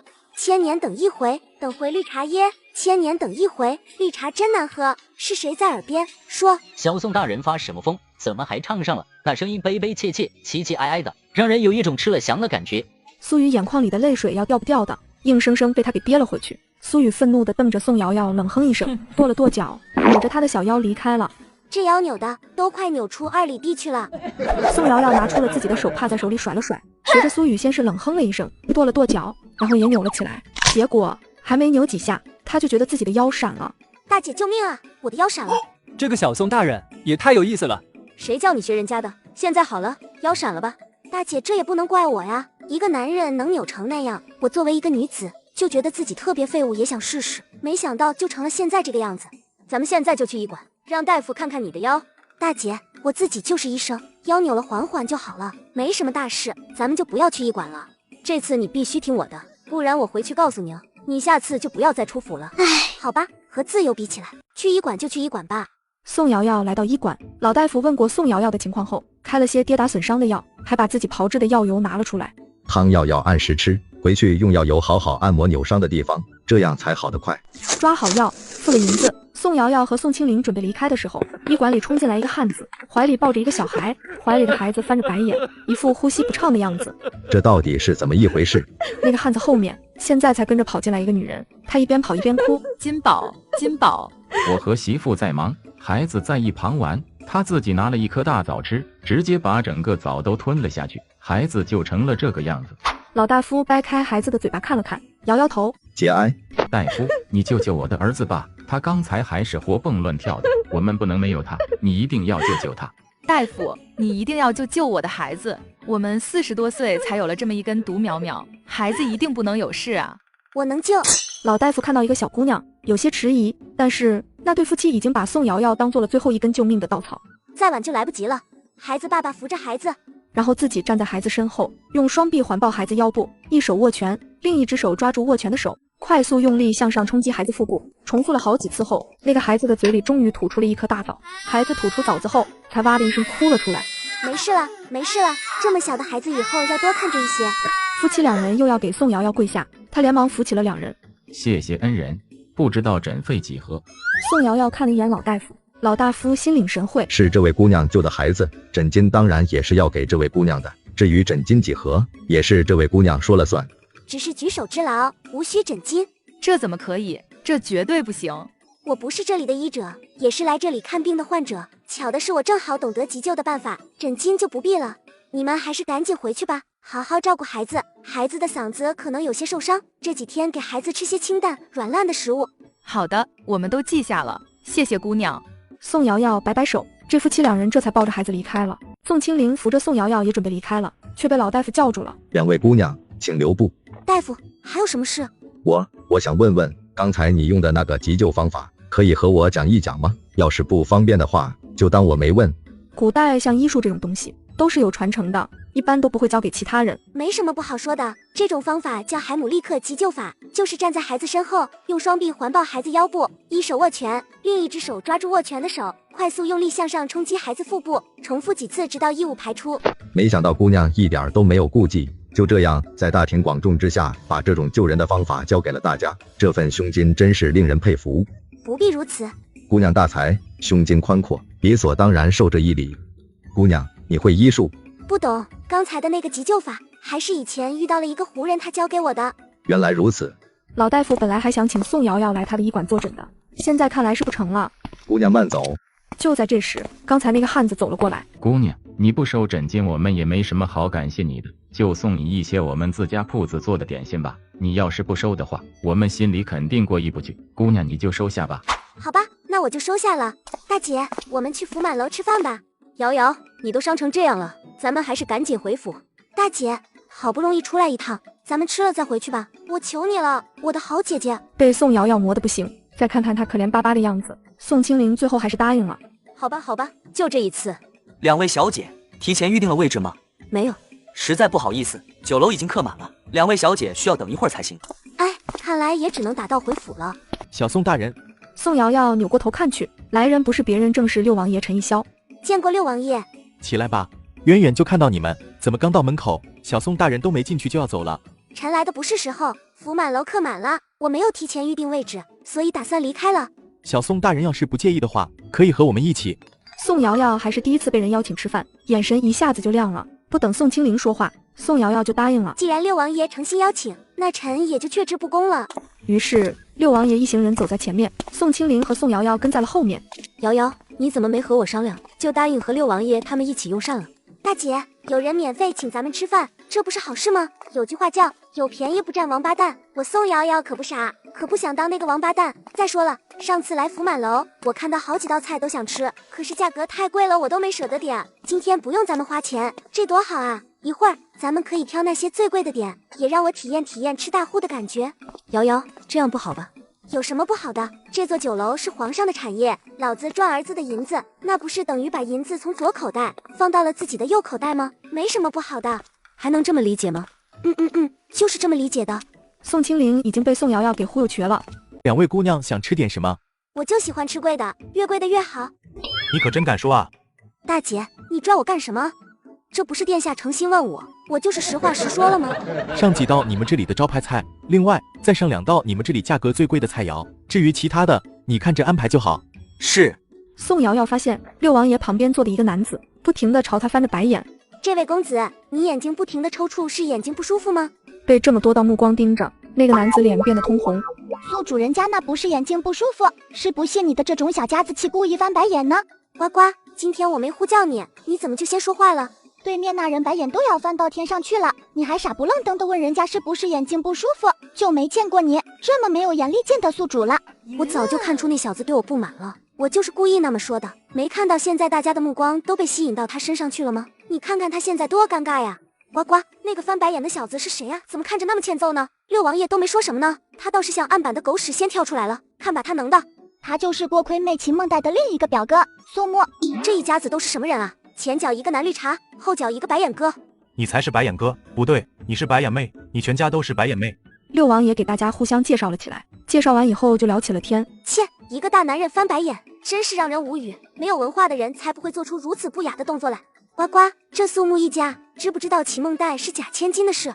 不知道，尚书府对外一直说他们看秦悠悠太可怜，于心不忍才收养了那个孩子，他们害怕太师知道后会让他们把秦梦带这个假货送走。我就说秦寒山和苏儿这两个人的脑子不正常，亲生女儿秦悠悠受了那么多的罪，好不容易找回来了，还被他们关在偏僻的后院里，连个府里的丫鬟都不如，倒是把那个假货秦梦带宠到了骨子里。哼，有他们后悔的时候。苏木和六王爷几人听了都面面相觑。太师要是知道苏儿能这么对自己的亲生女儿，肯定会被这个叉烧女儿给气死。像秦寒山和苏儿这种脑子不正常的人，肯定还不知道自己错在了哪里。哎，只是可怜了秦悠悠那个真千金。哎，这脑子不正常的何止秦寒山和苏婉儿啊，你对面也坐着一个呢。什么？我对面坐的都是六王爷带来的人，他们中间怎么可能有脑子不正常的人？要是他们脑子不正常，六王爷怎么敢放心用他们的？你不要只盯着六王爷带来的那些人，你也应该看看六王爷本人。那个脑子不正常的人是六王爷本人。我怎么就脑子不正常了？要不是父皇下旨，不准任何人在宋瑶瑶面前提及新生的事，他这会儿一定会对着宋瑶瑶吼回去的。呱呱，你赶紧说，到底怎么一回事？六王爷生母位分不高，只是一个贵人，大家都叫他齐贵人。一次皇上醉酒后，齐贵人被宠幸，就那一次齐贵人就有了身孕。她发现自己怀孕不敢告诉任何人，等到月份大了，肚子实在藏不住了，大家才发现她怀孕了。太后知道此事，害怕齐贵人人微言轻，母家又地位低靠不住，很容易就被人算计了。那是肯定的，女人多的地方是非就多。所以太后特地嘱咐皇后要多照看齐贵人几分。可是到了8个月的时候还是出了事，齐贵人在去给太后请安的路上一下子就滑倒了，齐贵人当时下身就流出了血。太医说齐贵人要早产了，齐贵人被送进了产房。这边皇后已经让人去调查齐贵人为什么会摔倒了，调查才知道有人在齐贵人经过的路上倒了油还撒了黄豆，这是公然谋害皇嗣啊！皇后和太后得知后，立马下令继续调查。齐贵人生孩子的时候，还是有人动了手脚，想直接来个一尸两命，被太后派来的人抓了个正着。那个产婆看到事情败露，咬破了藏在嘴里的毒药，当场就死了。最后，齐贵人九死一生，终于生下了六王爷。经过2次的暗害，齐贵人血崩，当场就没了。太后看着红彤彤的孩子，于心不忍，就让皇后把孩子养在了她的名下。原来六王爷是皇后的养子，只有二皇子才是皇后娘娘的亲生儿子。这是六王爷知道吗？不知道，当时宫里下了禁令，不准人乱说六王爷的出身，就算有嚼舌根的也被皇后娘娘给处理了。到底是谁要害齐贵人？说起来，齐贵人也真够倒霉的，就是一个小小的贵人，可是对他下手的却是好几拨人。好几拨人？第一波就是刘贵妃，她让人打听好齐贵人出行的时间和路线，就在齐贵人的必经之路上撒了油，被梁妃的人给看到了，就把这事告诉了梁妃。梁妃听后，派那个小侍女在撒油的路面上又撒了2把黄豆。这是怕齐贵人死得不够彻底，还来个双重保险啊！刘贵妃平时演的那高高在上，梁妃温柔娴静，真是可笑。果然如刘贵妃和梁妃料想的那样，齐贵人早产了。没想到生产的时候池妃也插了一脚，那个产婆就是池妃早早安插在齐贵人这边的。就这样齐贵人没了。哎，好好的一个美人，说没就没了。现在刘贵妃、梁妃、池妃不是好好的在宫里吗？是皇后没查出来害齐贵人的幕后之人，还是另有隐情？当然是另有隐情了。刘贵妃、梁妃、池妃的母族实力强大，牵一发而动全身，所以这事就不了了之了。哎，可这些和六王爷脑子不正常有什么关系？对呀，说了这么多，这和六王爷的脑子不正常有啥关系？六王爷在皇后的膝下长大，皇后对六王爷这个养子很好，只要是二皇子有的六王爷都会有一份。六王爷5岁那一年，因为贪玩被人推进了荷花池，被一个戴着项链的小女孩救了。后来六王爷因此在床上躺了2个月，等六王爷病好了以后，到处打听，就这样过了2年，六王爷终于在一次宫宴上再次看到了有人戴着那条项链，那条项链戴在了从3品校尉将军府小姐欧白庆的脖子上，六王爷就认为救了自己的就是欧白庆了。之后六王爷只要得了什么好东西，都要送去给欧白庆。六王爷对待自己的救命恩人好一些，这个没毛病啊。对啊，救命之恩大过天，对人家姑娘好一些，没什么不对的。难道事实不是这样的？里面还有什么隐情？事情根本就不是六王爷看到的那样，六王爷的救命恩人根本就不是欧白庆，项链的主人也另有其人。这是要来个惊天大反转了。这么多年，本王认错人了。我先和你说说从3品校尉将军欧云霄吧。欧云霄的原配是韩老将军的嫡女韩林。欧云霄并不喜欢韩林，但是为了报答老将军的救命和提携之恩，当老将军提出把自己的女儿许配给他的时候，他答应了。婚后半年，欧云霄很快就娶了一房小妾，这个小妾叫常燕，非常会笼络人心。自从常燕进门，欧云霄就很少去韩林那里了。韩林和常燕先后脚怀孕，10个月后，2个人先后都生下了女儿。韩林生的女儿起名欧若萱，常燕生的女儿起名欧白庆。韩林生完孩子后3年后就离开了人世，半年后，欧云霄就把常燕扶正，常燕成了正室夫人。韩老将军一家一直驻守在边疆，对于欧若萱这个外孙女鞭长莫及，失去了母亲又得不到父亲的疼爱，外家又离得很远，欧若萱在府里活得异常艰辛。就这样，欧若萱跌跌撞撞长到了5岁。这一天，皇后下旨要召见几个将军的夫人和嫡子嫡女进宫后，所有孩子都嫌弃她一个人溜溜达达到了荷花池，就看到了荷花池里一个小男孩在挣扎，于是奋不顾身跳下池子把小男孩救了上来。他把小男孩救上来以后，因为脱力自己也晕倒了。等欧若萱再次醒来的时候，已经在被送去庄子的马车上了，自己随身带的那条项链也不见了。要是这个呱呱说的都是真的，那我这些年都做了些什么？到了庄子上，欧若萱的日子好过了不少。就这样，欧若萱长到了14岁的时候，被接回了府里。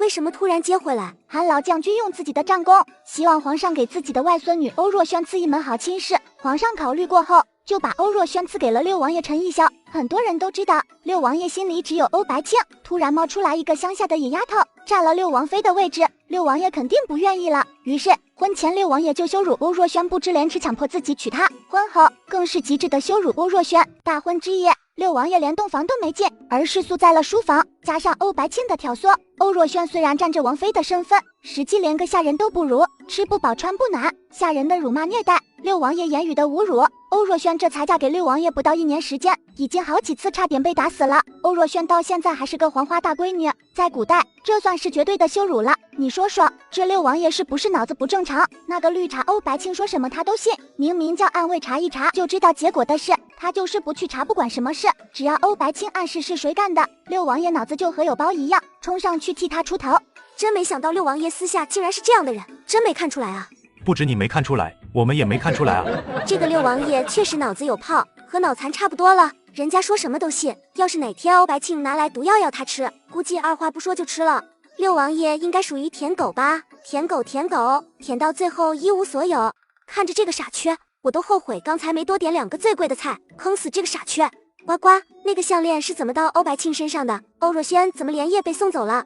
当时欧若轩一个人离开，欧白庆找不到人，就带着丫鬟去找，就看到了昏迷在地上的2人。看到当时场景也猜到了什么，欧白庆也躺在了2人身边装昏迷。最后常燕带着欧若轩和欧白庆回了府，欧白庆就说了当时看到的一切。常燕派人去打听，六王爷昏迷期间嘴里一直说着项链。常燕趁着欧若轩昏迷之际，直接抢走了他的项链，戴在了自己女儿脖子上，害怕事情败露。常燕又给欧云霄吹枕头风，就这样欧若轩连夜被送去了庄子上。几年后的宫宴上，也是常燕和欧白庆故意让六王爷看到那条项链的。按理来说，六王爷醒了后应该很快就会知道是欧将军家的小姐救了他，可是之前却听你说他查了很久，直到在后面一次的宫宴上看到那条项链才确定了救命恩人，这又是怎么一回事？是皇后娘娘不让人告诉六王爷的，因为皇后娘娘调查发现2个小女孩都是将军府的小姐，但是皇后娘娘怎么问，常燕一口咬定是欧白庆救了六王爷。皇后娘娘想等他调查清楚了，再告诉六王爷救命恩人的事也不迟，可皇后娘娘不管怎么阻拦，也挡不住欧白庆和常燕这母女俩自己往六王爷跟前凑啊。自己上赶着被人骗也没办法，有道是良言难劝该死的鬼，慈悲不渡自绝人。哎，不是我说，那个韩老将军是不是老糊涂了？为什么要把自己的女儿嫁给欧云霄那么一个货色呢？还有欧云霄，你不喜欢人家韩林就明说呀，人家又没拿刀架在你的脖子上逼你娶了韩林，好像自己受到了多大的委屈一样。欧云霄还不是看上了韩老将军这座靠山舍不得放弃吗？一边说着不喜欢韩林，一边还要用韩老将军提供的资源，真是又当又立。其实欧云霄就是个吃软饭的，而且是软饭硬吃。这韩老将军简直就是个搅屎棍，害了自己女儿不说，又来霍霍自己的外孙女，他都不问人家欧若轩愿意不愿意，就自作主张的去求赐婚，无语的很。他自以为是为了欧若轩好，不顾及别人的意愿自作主张。如果说欧云霄是害死韩林的凶手，那么韩老将军就是帮凶。现在欧若轩还没死，要是欧若轩哪天死了，六王爷就是主谋，韩老将军、欧云霄、欧白庆、常燕都是帮凶。我呸，这都是一群什么玩意，把女子当什么了？想怎么就怎么。我竟然认错了救命恩人，而且还把自己真正的救命恩人百般侮辱和虐待，我到底都做了些什么？我该死！没想到六王爷会这样对待一个女子，简直不是人。我是欧若轩的话，当初肯定不会救他，再把他的头往池塘里摁几下，让他死得更快一些。呱呱，欧若轩知不知道自己当年救的小男孩是六王爷？知道。欧若轩刚回来，看到欧白庆带着自己母亲的遗物，想拿回来的时候，结果六王爷这个傻叉就冲出来护着欧白庆，还说那条项链是他救命恩人的东西。欧若轩就全明白了。欧若轩和六王爷解释过自己才是他的救命恩人，结果六王爷说欧若轩顽劣不堪，撒谎成性，救命人把欧若轩打了30大板，这30大板差点把欧若轩打死。从那以后，欧若轩就再也没提过救命之恩的事了。啧，这个六王爷简直丧心病狂啊！一个身强体壮的男子都不一定抗得过30大板，他竟然把一个女子打了30大板，而且这个女子还是他的王妃。呱呱，这样的男人，欧若轩直接休服算了，眼瞎不说，还把救命恩人打得半死，还和欧白庆那个绿茶暧昧不清。你说这样的狗男人要来干什么？不嫌晦气吗？什么休夫？我只听说过休妻，没听说过休夫啊。宿主，在这个古代，只有休妻，没有休夫，倒是可以丧夫、下毒、自杀都可以，只要是六王爷嘎了，那欧若轩就彻底自由了。呱呱，你能不能现实点？那是皇子是说死就能死的吗？我到底是多眼瞎才会认错人？之前欧若轩确实和我解释过，说他才是自己的救命恩人。呱呱，这个六王爷不会又憋着什么大招准备对付欧若轩吧？看他长得人模狗样的，干出来的真不是人事。尤其那个白眼哥，刚一来就冲着我翻白眼，估计和六王爷一样，就是个喜欢针对女人的货色。你讲点理好不好？我现在可什么都没说，什么叫我也喜欢针对女人？真是冤枉死了。六王爷实在待不下去了。小宋大人，本王记起来府里还有些事情要处理，我就先走了。银子已经付过了，小宋大人慢用。既然殿下有事，那就去忙吧，不用管我。六王爷迈着沉重的步子回到了六王爷府，第一时间就是让暗卫去调查以前发生过的事。1天后，暗卫就回来了。看到那些证据的时候，六王爷的手都是颤抖的。我是有多蠢，才会什么都不调查，无条件的相信欧白庆的鬼话。既然欧白庆母女敢算计我，那就要做好被报复的准备。我还有什么脸去见欧若轩？六王爷带着这样想见又不敢见的心情，最后还是去了欧若轩的院子。六王爷去的时候，院子的一个婆子和一个丫鬟正在聊天。你说这人贵在有自知之明，王爷心里只有欧二小姐，这欧若轩占着王妃的位置又怎么样？还不是活得连我们下人都不如。就是，我要是他，早就投湖自尽了，真是活着浪费空气。是啊，要是早死，说不定下辈子还能投个好胎。咱们被派来伺候这个扫把星，可真是晦气死了。把这两人拖出去杖毙。王爷饶命啊！王爷饶命啊！六王爷没有说话，挥挥手让护卫把人拖下去了。六王爷走到欧若轩面前，他没有行礼，也没有说话，更没有抬头看一眼来人。王爷来我这小破院有何贵干？王妃之位我不要，你拿走吧。六王爷凑近了欧若轩，强行把欧若轩抱到了自己的院子里。你放开我，放我下来！刚把欧若轩放开，他就立马缩到了角落，蜷缩着身体，眼神戒备地看着六王爷。你以后就住在这里，我会派几个可靠的婢女来伺候你。误会不是一天两天才有的，要想让欧若轩再次相信自己，估计是个漫长的过程。一切都慢慢来吧，操之过急反而会让事情变得更加糟糕。这是六王爷想出来新折磨人的手段吗？先对自己露出善意，自己相信他以后又会给自己狠狠一击，把自己打入地狱，已经不重要了。六王爷的心里只有欧白庆，什么时候相信过自己？现在这样只是新的折磨人的手段罢了。要是知道自己有这么一天，当初就不会救落水的六王爷，也就不会有如今的遭遇了。六王爷每天都想尽办法补偿欧若轩，不管他怎么做，欧若轩都是躲着他，不让他靠近，也不会和他说话。欧若轩就像活在自己的世界里一样，把自己封闭了起来。这边六王爷和他带来的那几人一起离开后，可算走了。大姐，这么多的菜，赶紧吃。宋清灵看着六王爷走了，也终于松了一口气。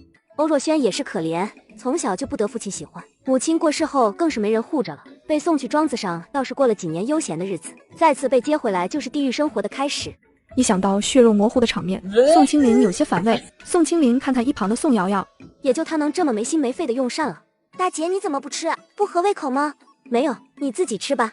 大姐，要不要给你重新点几道清淡的小菜？不用了，你赶紧吃吧，一会儿凉了就不好吃了。好吧。吃完后，宋瑶瑶和宋清灵坐上马车，马车朝着自家府里驶去。回到府里，宋夫人第一时间就知道了宋瑶瑶受伤的消息，急急忙忙就来了。刚一进院子，宋夫人就开始数落起了宋瑶瑶。好好的上个街，怎么还把自己的腰给扭了？你就不能像你姐姐一样稳重一些吗？哎，我不就学苏雨扭了几下吗？谁知道就把腰闪了。宋清灵看着鹌鹑一样的妹妹，才和母亲说了事情的前因后果。你没事学人家干什么？宋夫人一边数落，一边还不忘吩咐自己身边的老嬷嬷去给宋瑶瑶拿药油。你先好好休息，等到晚上我让嬷嬷过来帮你上药按摩。娘，不要了吧。好好休息，这事没得商量。宋瑶瑶还想再争取一下，宋夫人已经走了。哎，就这样吧。今天刚一上朝，前御史站了出来。皇上，户部尚书秦寒山治家不严，让小妾偷换了嫡女，嫡女好不容易找回来，又不好好善待。呱呱，秦寒山的事终于被人发现了，真是太好了。这种人根本就不配为人父母。你说要是秦夫人知道秦梦黛是郭姨娘那个小妾的女儿，会不会崩溃？不过也不一定，秦夫人本来就是个脑子不正常的，说不定还是会舍不得秦梦黛呢。苏太师知道了这事，估计秦夫人再舍不得也由不得她了。那倒是，真是令皇上大吃一惊。秦尚书，你可有什么话要说？皇上，臣有罪，但郭姨娘偷梁换柱，把庶女换到夫人身边的事臣不知情。臣一直以为秦梦黛就是从外面抱回来的孩子。秦尚书，你作为朝中大臣，竟然做了虐待嫡女的事情来，这是不得不罚，罚你在家闭门思过1个月，罚俸3年以儆效尤。另外，不可再虐待嫡女。是。皇上，老臣想接真正的外孙女秦悠悠去臣的府里住一段时间。准了。这尚书也罚得太轻了吧？就是。不是朕不想重罚户部尚书，整个国库的账目都捏在户部尚书的手里。要是这人长时间不上朝，朝廷用钱的时候找谁去？秦寒山的事情刚处理完，又有一个吴御史站了出来，开始弹劾六王爷。呱呱，六王爷的事情也被人发现了，这个御史真令人佩服。皇子说弹劾就弹劾。宿主，这些御史就是这样的，皇上要是哪里说的做的不对，他们也会谏言的。这一会儿功夫，那位吴御史已经把六王爷虐待王妃的事说完了。父皇，儿臣有罪。呱呱，皇上不会是舍不得这个死渣男吧？这么黑心肝的人真是第一次见。希望皇上让六王爷和欧若轩和离，让这个黑心肝的远离欧若轩。我真觉得六王爷配不上欧若轩。小宋大人可真勇啊！皇上还没发话呢，已经越俎代庖给安排的明明白白了。宁拆十座庙，不毁一桩婚。他一个臣子有什么资格指手画脚的？这宋侍郎是怎么教女儿的？呱呱，这个死渣男，一副恨不得吃了我的样子。我哪里得罪他了？我站在这里可一句话都没说，又不是我掀了他的老底，也不是我让他欺负欧若轩的。他自己脑子有病，相信欧白金的话，要瞪他也应该瞪欧白金，这么瞪着我干什么？这和我又没什么关系，简直一个神经病。宿主，你就不要和脑子有病的人计较太多了，咱们对残障人士要大度一些。呱呱，你说的有道理。你才是残障，你全家都是残障，老子好得很。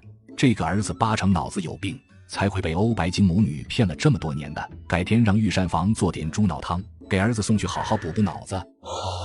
前段时间，韩老将军给朕递了折子，请求让你和欧若轩和离。折子里只写了你们不合适，没有说其他的。朕当时还奇怪，韩老将军怎么就突然要求你们和离了？本来想派人去调查的，可是当时遇到了江南水患的事，就把调查的事耽搁了。想来韩老将军早就知道了你这样对待六王妃的事，才有了那份奏折。父皇，儿臣真的知道错了，我会好好弥补欧若轩的，还请父皇不要让我们和离。事情到了这个地步，由不得你了。这一年里，宫里的宴会你从来不带欧若轩参加，每次问起你都说欧若轩身体不适，不管是身体真的不适，还是你故意不让他参加宴会，你可想过你这样的行为会带给他怎样的后果？这不是明摆着你不待见六王妃吗？你让欧若轩以后在六王府乃至整个京中的夫人小姐中要怎么做人？韩老将军这一生就求过朕2件事，一件就是为欧若轩选一门好亲事，另一件就是让你们和离为欧若轩选门好亲事。这一点是朕没有查清楚就给你们赐了婚，才让他受了这么多的罪。朕想了想，既然是朕的错误，那就还是由朕来结束这一切吧。韩老将军请求你们和离折子朕准了，并允许欧若轩以后婚姻自主。父皇，儿臣真的知道错了，求父皇收回旨意，不要让我们和离。圣旨已下，绝无收回的可能。你要是真的知道错了，就重新去追求欧若轩，只要他点头，朕会再次给你们赐婚的。只是你绝对不能逼迫于他，要他心甘情愿的自己点头才行。六王爷听了这话，心都凉了。当初自己做的事情太狠辣，现在欧若轩根本就不允许我接近，想要重新追回欧若轩怕是难了，但是我不会放弃的。呱呱，他们终于和离了，欧若轩终于摆脱了这个死渣男，他终于自由了。不过看着六王爷这个样子，是不是还没有放弃？这是要追起火葬场了，接下来又有好戏看了。事情朕已经决定，你起来吧。六王爷缓缓站了起来，站到了一旁。大家以为这事就完了，没想吴御史继续弹劾起了从三品骁卫将军欧云霄，也就是欧若轩的父亲。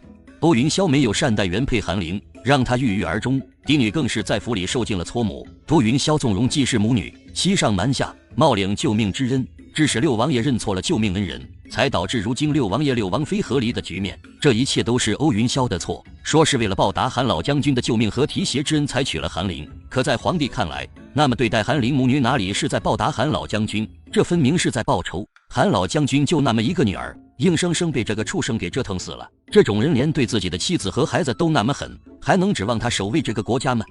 欧云霄，你可知罪？这臣知罪。知罪就好。欧云霄德不配位，就去做9品城门司马吧。其既是常厌，虐待嫡女，欺上瞒下，冒领救命之恩，德行有失，送去家庙，非死不得出。其女欧白金罪该万死，单念其年幼，一起送去家庙，非死不得出。完了，完了，一切都完了。皇上一挥手，叫人拖着欧云霄出去了。欧云霄现在是9品守城门小官了，没有资格上朝。呱呱，这皇上真是威武霸气，狂帅帅。还是小宋大人有眼光，就算朕现在老了，也还是很帅的。至于狂炫这2个字，听不懂就听不懂吧，但可以猜得出来也是好话。接下来，皇上他们再次提起了江南水患。朕已经派人去了江南，昨天收到了那边递上来的折子。江南最近一直阴雨连绵，河水湍急，河面上升，刚修好的堤坝有几段又已经被河水冲垮了。各位爱卿，对于此事你们有什么看法和建议？呱呱，古时候的人修建堤坝不是用的土石吗？在古代，人们会挖掘周围的土地，将土石填入堤坝的基础中，以增加堤坝的稳定性。这怎么还刚修好就冲垮了？豆腐渣工程吗？宿主，这你就不知道了吧？皇上拨下去的银两一层层官员盘拨下去，到了地方那里已经不剩多少了，银子就那么一点点，工程当然是偷工减料了。这才修好又被河水冲垮，不是很正常的事吗？加上古代修建堤坝的水平有限，这河堤是年年修缮年年冲垮，贪污这事皇上知道吗？知道，只是贪污的官员太多了，法不责众。之前皇上也下令派人去调查过贪污的事，派去的几个钦差大人全都莫名其妙死在了江南。江南官场就像一块铁桶，谁去谁死。哎，这皇上当的可真够憋屈的，都不能由着自己的性子来，就应该把那群蛀虫拉出去，一顿咔咔乱杀。这个死丫头不光谈论大臣的八卦，现在连朝政都议论上了。呱呱，现代的水泥和混凝土要是用了这种方法修建堤坝，修出来的堤坝可以用数十年，甚至上百年都不会再出现堤坝被冲毁的事情了。众人一听，眼睛一下就亮了，个个都竖起了耳朵。他们倒想知道现代的水泥和混凝土是什么。要是掌握了现代的水泥和混凝土的方子，那还有什么可担心的？皇上也竖起了耳朵，仔细听着。宿主，你想的不错，但前提是皇上要派可靠的人去做这件事。银子可以让派去的官员直接带过去，不要从户部一层层拨到地方去，这样就避免了层层的贪污。到了江南再用混凝土修建堤坝，那就万无一失了。这个我当然知道，我想了想，下朝后我就把这个混凝土和水泥方子、用法、用途都写下来，让我爹交给皇上。至于要怎么实施，那就是皇上的事情了，咱们也只能做这么多了。啊，咱们把自己能做的做了，剩下的是咱们想管也管不了。有了宋瑶瑶的这话，这事看来是稳了。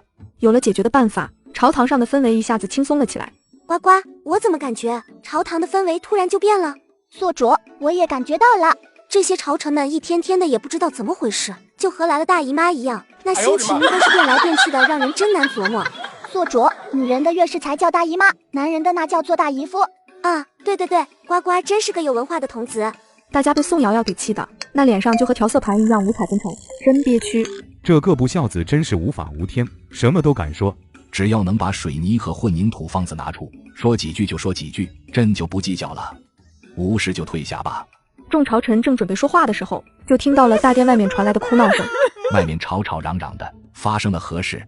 呱呱，外面发生了什么事？誉王窦凯的家人来了。这会说话的一瞬间，外面已经浮进来一个鼻青脸肿的人，不停地哀嚎着。这人的旁边跪着一个衣着华丽的老妇人。誉王妃，这是发生了何事？誉王走得早，就留下了思远这么一根独苗苗。我们思远虽然顽劣了一些，也不知道是谁那么心狠，把他打成了这个样子。誉王妃说了半天，宋瑶瑶也没听明白。呱呱，我听了半天，怎么也没听明白，这到底发生了什么事？誉王窦凯吃喝嫖赌，样样俱全，不知道做过多少人神共愤的事。看在死去誉王的面子上，每次都是皇上帮着擦屁股。这次招惹到不该招惹的人，被人家套了麻袋，就是你看到的这个样子了。被人套麻袋，这人是干什么了？呱呱，赶紧和我说说。这个窦思远就不是个好东西，他是青楼楚馆的常客，这人没下线的。大街上看到漂亮的良家女子，他就让自己的狗腿子去调查，只要没什么背景的，找机会就会把人抢进自己府里，任由他欺辱。有的女子不堪受辱，选择了自尽。那些女子在这个变态手里，最长的也就活1个多月，全部都被折磨死了，哪里是正常的男欢女爱，简直是地狱般的存在。呵，就这样的畜生，誉王妃是怎么好意思替他求情的？看他哭的那个凄惨样子，我以为窦思远受了多大委屈呢？这种人就该被打死。那些女子的家人没有报官吗？说起这个就更气了，窦思远强抢民女，那些女子的家人还没有告到官府，就被窦思远的狗腿子打得奄奄一息了，还警告他们，要是敢去报官，就让他们彻底消失。这么一打，有的人直接就被打死了，活着的也是奄奄一息。说到这，我都说饿了，真想晚上出去吃顿好的，好好犒劳一下自己。像我出去消费都用美团团购，团咖啡、奶茶、快餐、零食、简饭美甲9块9就够了。特价团还有更便宜的，在美团搜特价团9.9，或点击评论区链接就能团，吃喝玩乐全都有，不用就亏了。美团团购，店好多，省好多。众人齐齐倒吸了一口凉气。知道窦思远是个纨绔，可也没想到他会做出强抢民女、打死人的事情来。就没有人再去告官吗？当大家得知抢他们家女子的是誉王唯一的嫡子窦思远的时候，心就凉了。不管窦思远做出什么事情来，皇上都会替他兜底的，干脆就不告了。皇上听了这话，脸彻底黑透了。朕看在誉王的面子上，才护着窦思远的，以为那都是些鸡毛蒜皮的事，护着也就护着了。原来事情根本不是想的那样。之前也是朕太相信誉王和誉王妃都没调查，现在让百姓怎么看朕这个皇帝？朕的一世英名都要被这个混账东西给毁了。这皇上是老糊涂了吗？护着这么个玩意，还有套麻袋那人也真是的，要下手你就下手重一些，就直接打死了事。人死了，白布一挂，唢呐一吹，就可以等着上菜开席了。正好咱们还可以借着这个机会好好吃一顿。小宋大人可真厉害，敢骂皇上是老糊涂了，我们谁都不服，就服你。小宋大人，我们严重怀疑你是为了吃席才想打死窦思远的。宿主，你想吃席了？想吃。不对啊，现在是说吃席的时候吗？咱们在说窦思远那个混账东西呢。呱呱，这次窦思远是因为什么被人套麻袋的？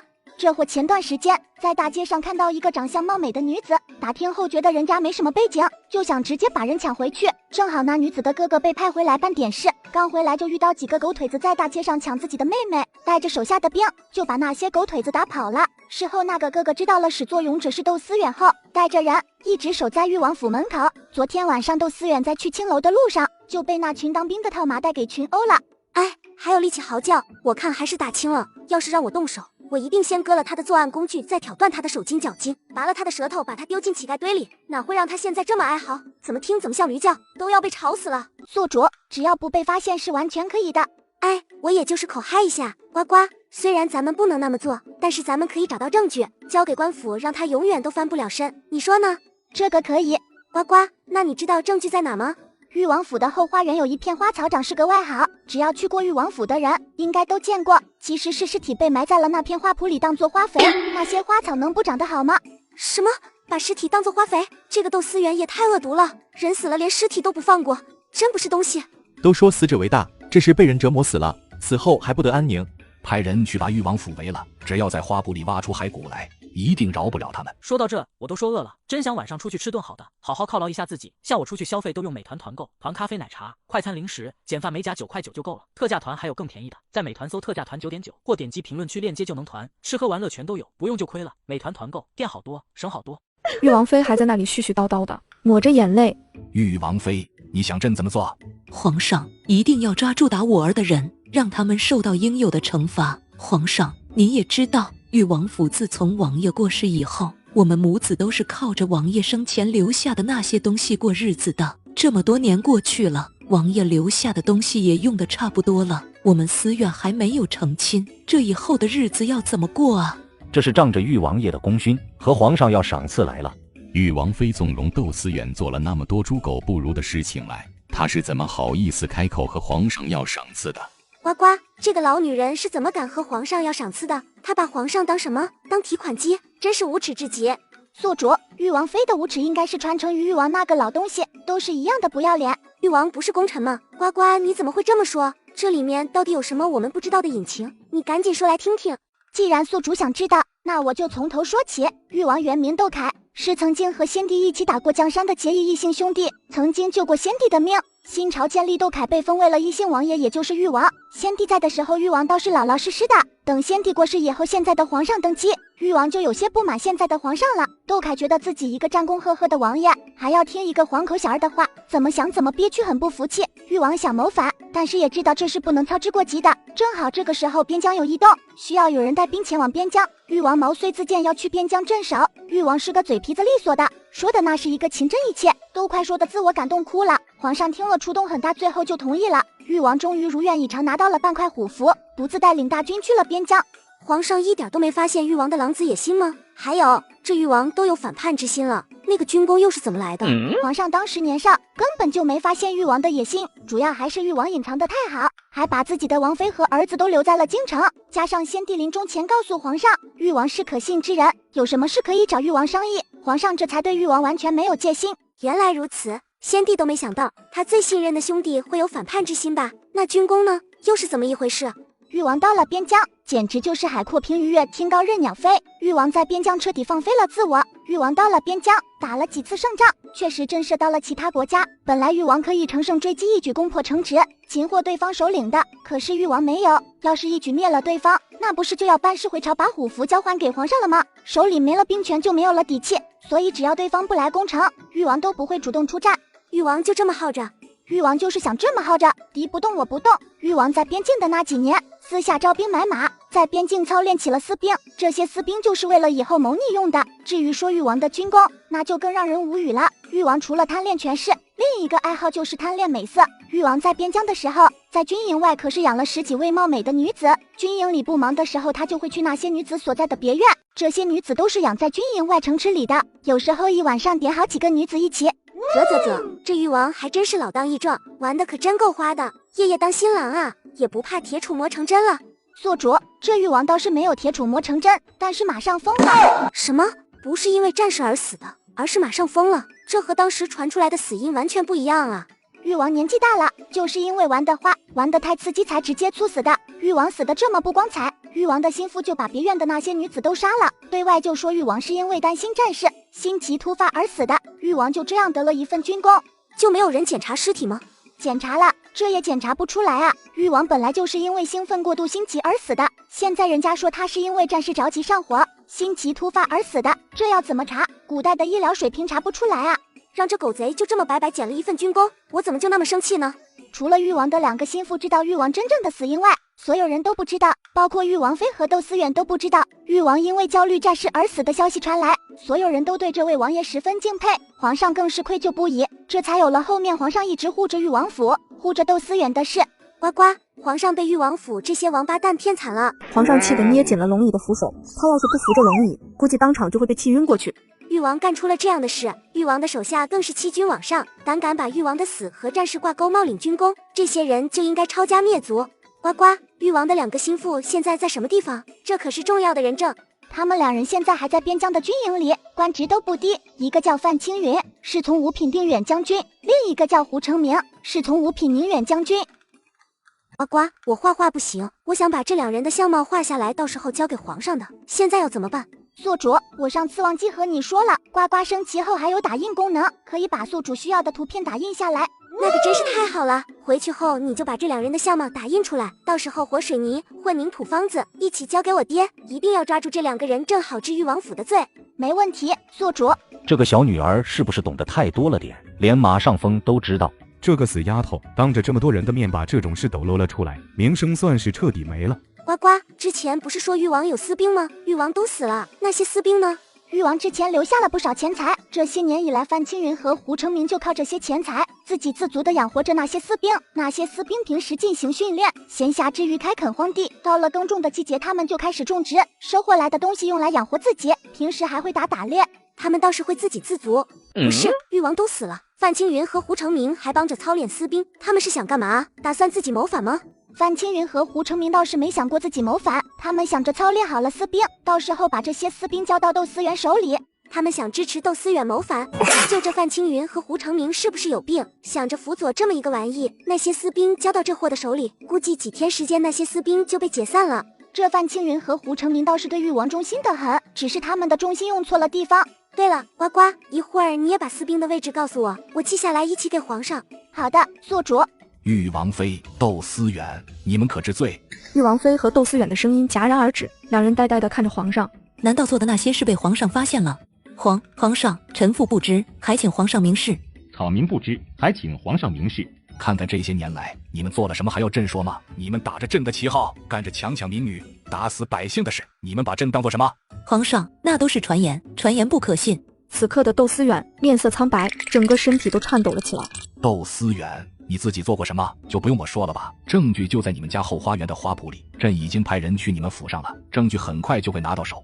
听了这话，誉王妃和窦思远都慌了。皇上饶命！皇上饶命！皇上饶命！皇上饶命！拖下去，打入天牢。随后就有人把誉王妃和窦思远拖了出去。呱呱，皇上这是发现了这母子俩做的恶事。是的，宿主。皇上英明，皇上威武。无事就退朝吧。要不是誉王妃和窦思远母子来这么一出，早就该退朝了。下班时间都是被这对母子给耽误了。皇上看着宋侍郎送来的证据以后吃惊不已。皇上看着这些关系网，不由捂住了心口。誉王死了这么多年了，但他的势力依然存在，已经达到了如此地步吗？安排人带着水泥和混凝土方子去江南。刚做完这些，派去誉王府的人就回来了。皇上听着汇报，恨不得千刀万剐了誉王妃和窦思远。这窦思远是丧心病狂到了何等地步，才折磨死了这么多的女子？虽然不能立马杀了这对母子，但还是可以讨一些利息回来的。下令让狱卒好好招待这对母子，但不要把人弄死了。7日后，宋瑶瑶的腰已经好了。这天，府里来了几个意想不到的人，和她一起同来的还有一个年轻姑娘和一个年轻男子。呱呱，欧若轩怎么来了？还有另外2个人是谁？欧若轩为什么会来，呱呱也不知道。至于另外2个人，那个女子是韩老将军的孙女，叫韩曼西；那个男子是韩曼西的亲哥哥韩楚玉。早就听说小宋大人不一样，具体哪里不一样，他们也不知道。刚才他们明明没有看到大厅里的任何人开口说话，这声音和刚才说话的声音一模一样。可是小宋大人刚刚明明没有张嘴，这到底是怎么一回事？几人都目不转睛地盯着宋瑶瑶。几位来府上是有什么事吗？我们都很佩服小宋大人，年纪轻轻就能在朝为官，我们就想结交一二。呱呱，我这该死的魅力就是这么吸引人。宿主，你就不能有点自知之明吗？你一个小屁孩哪来的魅力？也就面前这3人盲目追星才会被你给骗了。承认我有魅力，你能死吗？我是死不了，但能被膈应吐了。这难道就是小宋大人的不同之处？听着宋瑶瑶和那个呱呱的斗嘴，几人都觉得格外好笑。这小宋大人还真有趣。欧若轩听别人说，他的事情能水落石出，全都是小宋大人的功劳。他想来谢谢小宋大人。呱呱，抱个新瓜出来，让我清醒清醒，我快困死了。那我们今天就吃韩曼西的瓜吧。韩曼西的爹是韩老将军的大儿子韩非，韩非从小跟着父亲在军中磨练，一身武艺超群。韩非到了婚配的年纪，娶了安国公的嫡女安平如，婚后2人也过了一段如胶似漆的甜蜜生活。可是3年了，安平如的肚子迟迟没有动静，韩老夫人就给韩非的房里塞了一个自己娘家那边的女子，这个女子也就是韩曼西的亲娘梅姨娘。是安平如没有生育能力吗？安平如不是没有生育能力，只是很难受孕。宿主，你不要打岔好不好？听我说。好好好，我不打岔了，你说。梅姨娘很争气，没多久就查出有了身孕。韩老夫人怕有个什么闪失，把梅姨娘接到自己院子里，派人照料。10个月后就生下了韩楚玉，全家都十分喜欢这个孩子。韩楚玉虽然是庶子，他是韩家的第1个孙子，在府中的地位那是不一样的。他的一切教养、吃穿用度都是按嫡子来的。2年后，安平如查出了怀孕，她高兴坏了，天天盼着自己能生下嫡子。可是10个月后，安平如生下了嫡长女韩静玉。安平如能生下这么一个女儿实属难得。虽然遗憾自己生的是女儿，但是安平如对这个女儿格外疼爱。就这样，又过了3年，梅姨娘再次怀孕，生下了韩曼西。韩非就一妻一妾，这2人相处的还不错。慢慢的，孩子们都长大了。韩静玉嫁给了自己的表哥安磊，安磊就是安国公的嫡长孙，生了1儿1女。这样的生活让韩静玉很满足。可是好景不长，韩静玉查出了不治之症，韩静玉活不过1年了。呱呱，这韩静婉是挺可怜的，得了绝症，但和韩曼西有什么关系？韩静玉想来想去，觉得与其自己死后夫君找一个不知道人品如何的继室进门，还不如自己生前就帮夫君找一个知根知底的继室。韩静玉观察了一段时间，在京中都没找到合适的人选。前段时间因为6王爷和欧若轩和离的事闹得沸沸扬扬，韩老将军就想把这个外孙女接到自己身边，所以派韩楚玉和韩曼西兄妹俩前来京城接她。韩楚玉和韩曼西来到京城以后，就去了安国公府拜访，见到了韩静玉。韩静玉看着如花似玉的庶妹韩曼西，就把主意打到了她的身上。这韩静婉是疯了吧？让自己的庶妹做继室，她是怎么想得出来的？再说这韩曼西花一样的少女，怎么愿意嫁给一个2婚老男人？这男人带着2个孩子不说，最主要的是这老男人还是她的姐夫啊！这都不用想，谁愿意嫁给一个2婚的老男人，还带着2个拖油瓶？哎，后娘难当，对孩子的教养松懈一些，别人会说不是自己的亲生孩子，就是不尽心。对孩子严厉一些，别人又会说不是亲生的，对继子继女就是狠毒。反正后娘怎么做都是错，就是猪八戒照镜子，里外不是人，反正就是一点好都落不到。这么精彩的视频，当然要配一些炸鸡跟薯条，边吃边看。最近我发现闲鱼有很多的省钱神券，点击左下角上闲鱼搜省钱神券，现在还能0元抽霸王餐。我在闲鱼买了好多低价套餐，真是太省了。上闲鱼有钱花，快去闲鱼省钱吧。韩静玉就想举办一场宴会，把京城中的夫人、小姐、世家公子都请到自己府上。韩静玉让丫鬟把韩曼西骗出去，趁机打晕她，然后把她的衣服扯乱，再把她和安磊放在一张床榻上。韩静玉带着人去抓奸，就说韩曼西不甘寂寞，爬了姐夫的床，这样韩曼西的名声毁了，就由不得她不嫁给安磊了。好歹毒的计策，这是要毁了韩曼西啊！当场被抓奸，韩曼西也就只有3条路可以走：一、乖乖嫁给安磊；2、剃了头发出家做姑子；3、自尽。这是把韩曼西往绝路上逼啊！就算韩曼西最后选择嫁给了安磊，但是背着那样的名声嫁过去，她一辈子都会抬不起头的。谁说不是呢？韩静玉还有更歹毒的。韩静玉已经计划好了，把韩曼西打晕的那天，趁着她昏迷，给她强行灌一碗10倍剂量的绝子药。韩静玉害怕韩曼西进门后，以后有了自己的孩子，就不会尽心尽力的照顾她的2个孩子了。在她的心里，只要韩曼西自己没有孩子，以后想要老有所依，以后就要靠她这个原配的孩子。毕竟按血缘来说，韩静玉的2个孩子和韩曼西的血缘最亲，这样她就绝对不会亏待了2个孩子。韩曼西听到这里，身体不由得颤抖了起来。欧若轩赶紧扶住了韩曼西，自己还是第一次知道，一个女人居然可以狠毒成这个样子。这女人真够狠的，为了自己的2个孩子不受欺负，可以平安健康的长大，就去牺牲别人的一辈子。而且这个人还是她的庶妹，世上怎么会有如此狠毒的女子？韩静婉的计划，安磊知道吗？韩楚玉和韩曼西去安国公府拜访的那一天，安磊是见过韩曼西的。安磊第一眼见到韩曼西，就被她清纯的样貌所吸引住了。当韩静玉提出让自己的庶妹做继室的时候，安磊没有拒绝。虽然韩曼西是个庶女，但是韩曼西的大哥韩楚玉可是当做嫡子和将军府继承人来培养的。有了这样一个有实权的大舅哥，安磊当然乐意了，自己可以娶到一个年轻漂亮的娘子，韩家还可以继续做自己的靠山，一举几得的事，安磊当然不会拒绝了。呵，一个没本事的男人，才天天想着靠娘子，靠岳家，废物一个。这韩静婉和安磊还是绝配，处处都是算计。看着面前花一样的韩曼西，我真是于心不忍。呱呱，你说我要不要提醒一下韩曼西？这个宿主自己决定。确定宋瑶瑶的心声没有再响起，几人准备告辞离开。宋瑶瑶还是叫住了韩曼西。韩小姐，你也到了适婚的年纪，有的人会看中韩老将军的权势，恐怕会对小姐不利，比如宴会上下药、打晕，到最后韩小姐不得不嫁。韩小姐一定要保护好自己。个才是第一次见面，人家就能对自己这么关心，可自己的嫡姐却能这么算计自己。昨天光顾着剪视频了，连情人节都没有过，男朋友都生气了，说要分手。悄悄告诉你，2月15日起，闲鱼分手节大促，大牌包包、数码产品等超多好礼限15折起。点左下角上闲鱼搜闲鱼分手节，速速去捡漏吧！你们有什么前任送的闲置，也可以挂闲鱼卖了赚钱。想到这里，韩曼西的脸色又苍白了几分。韩小姐是哪里不舒服吗？可能是夜里着了凉，染了风寒，回去吃一副汤药就没事了。韩小姐要保重身体，要是身体不适，京中的宴会可以不用参加了。谢谢小宋大人的关心，我没事的。宴会自己当然要参加，不参加好戏还怎么开场？这场好戏的主角还不知道是谁呢。几人刚走，宋瑶瑶就跑过去看地上的2口大箱子，随即就打开箱子看了起来。哇，这么多的好东西，件件都是价值连城，我们发财了。这2口箱子，其中1口箱子是欧小姐准备的，另一箱子是韩老将军准备的。欧小姐的那些应该都是她嫁妆里的东西。我和欧小姐也是第一次见面，怎么就给我送礼了？那韩老将军又为什么要送我东西？我和他都没见过面，根本就不认识啊。这要自己怎么回答？他们就是感谢小女儿的心声，让欧若轩的事大白于天下，并且和6王爷成功合礼，这是谢礼。可是这话自己没法说。宋夫人还在找理由的时候，就听宋瑶瑶自言自语起来。我就说我人见人爱，花见花开，他们都想和我结交，才准备的这些礼物，我这该死的魅力啊！这下理由都不用找了，宋瑶瑶已经给自己把理由找好了，看来脸皮厚也是有好处的。话说第2天，宋夫人就收到了安国公府送来的宴会帖子。3天后，宋瑶瑶、宋清灵、宋清玉跟着宋夫人一起去了安国公府。宋瑶瑶到了那里，没想到已经坐满了人。大家参加宴会都是这么积极的吗？也是，京城中的夫人、小姐平时也没什么娱乐活动，也就是参加这样的宴会，可以打发时间了。他们还特地给宋瑶瑶一家留出了一张最好的桌子，就是宋瑶瑶坐在这里，大家可以无死角的看到她头顶上的视频。呱呱，这国公府的东西虽然比不上皇宫里的，但也不错。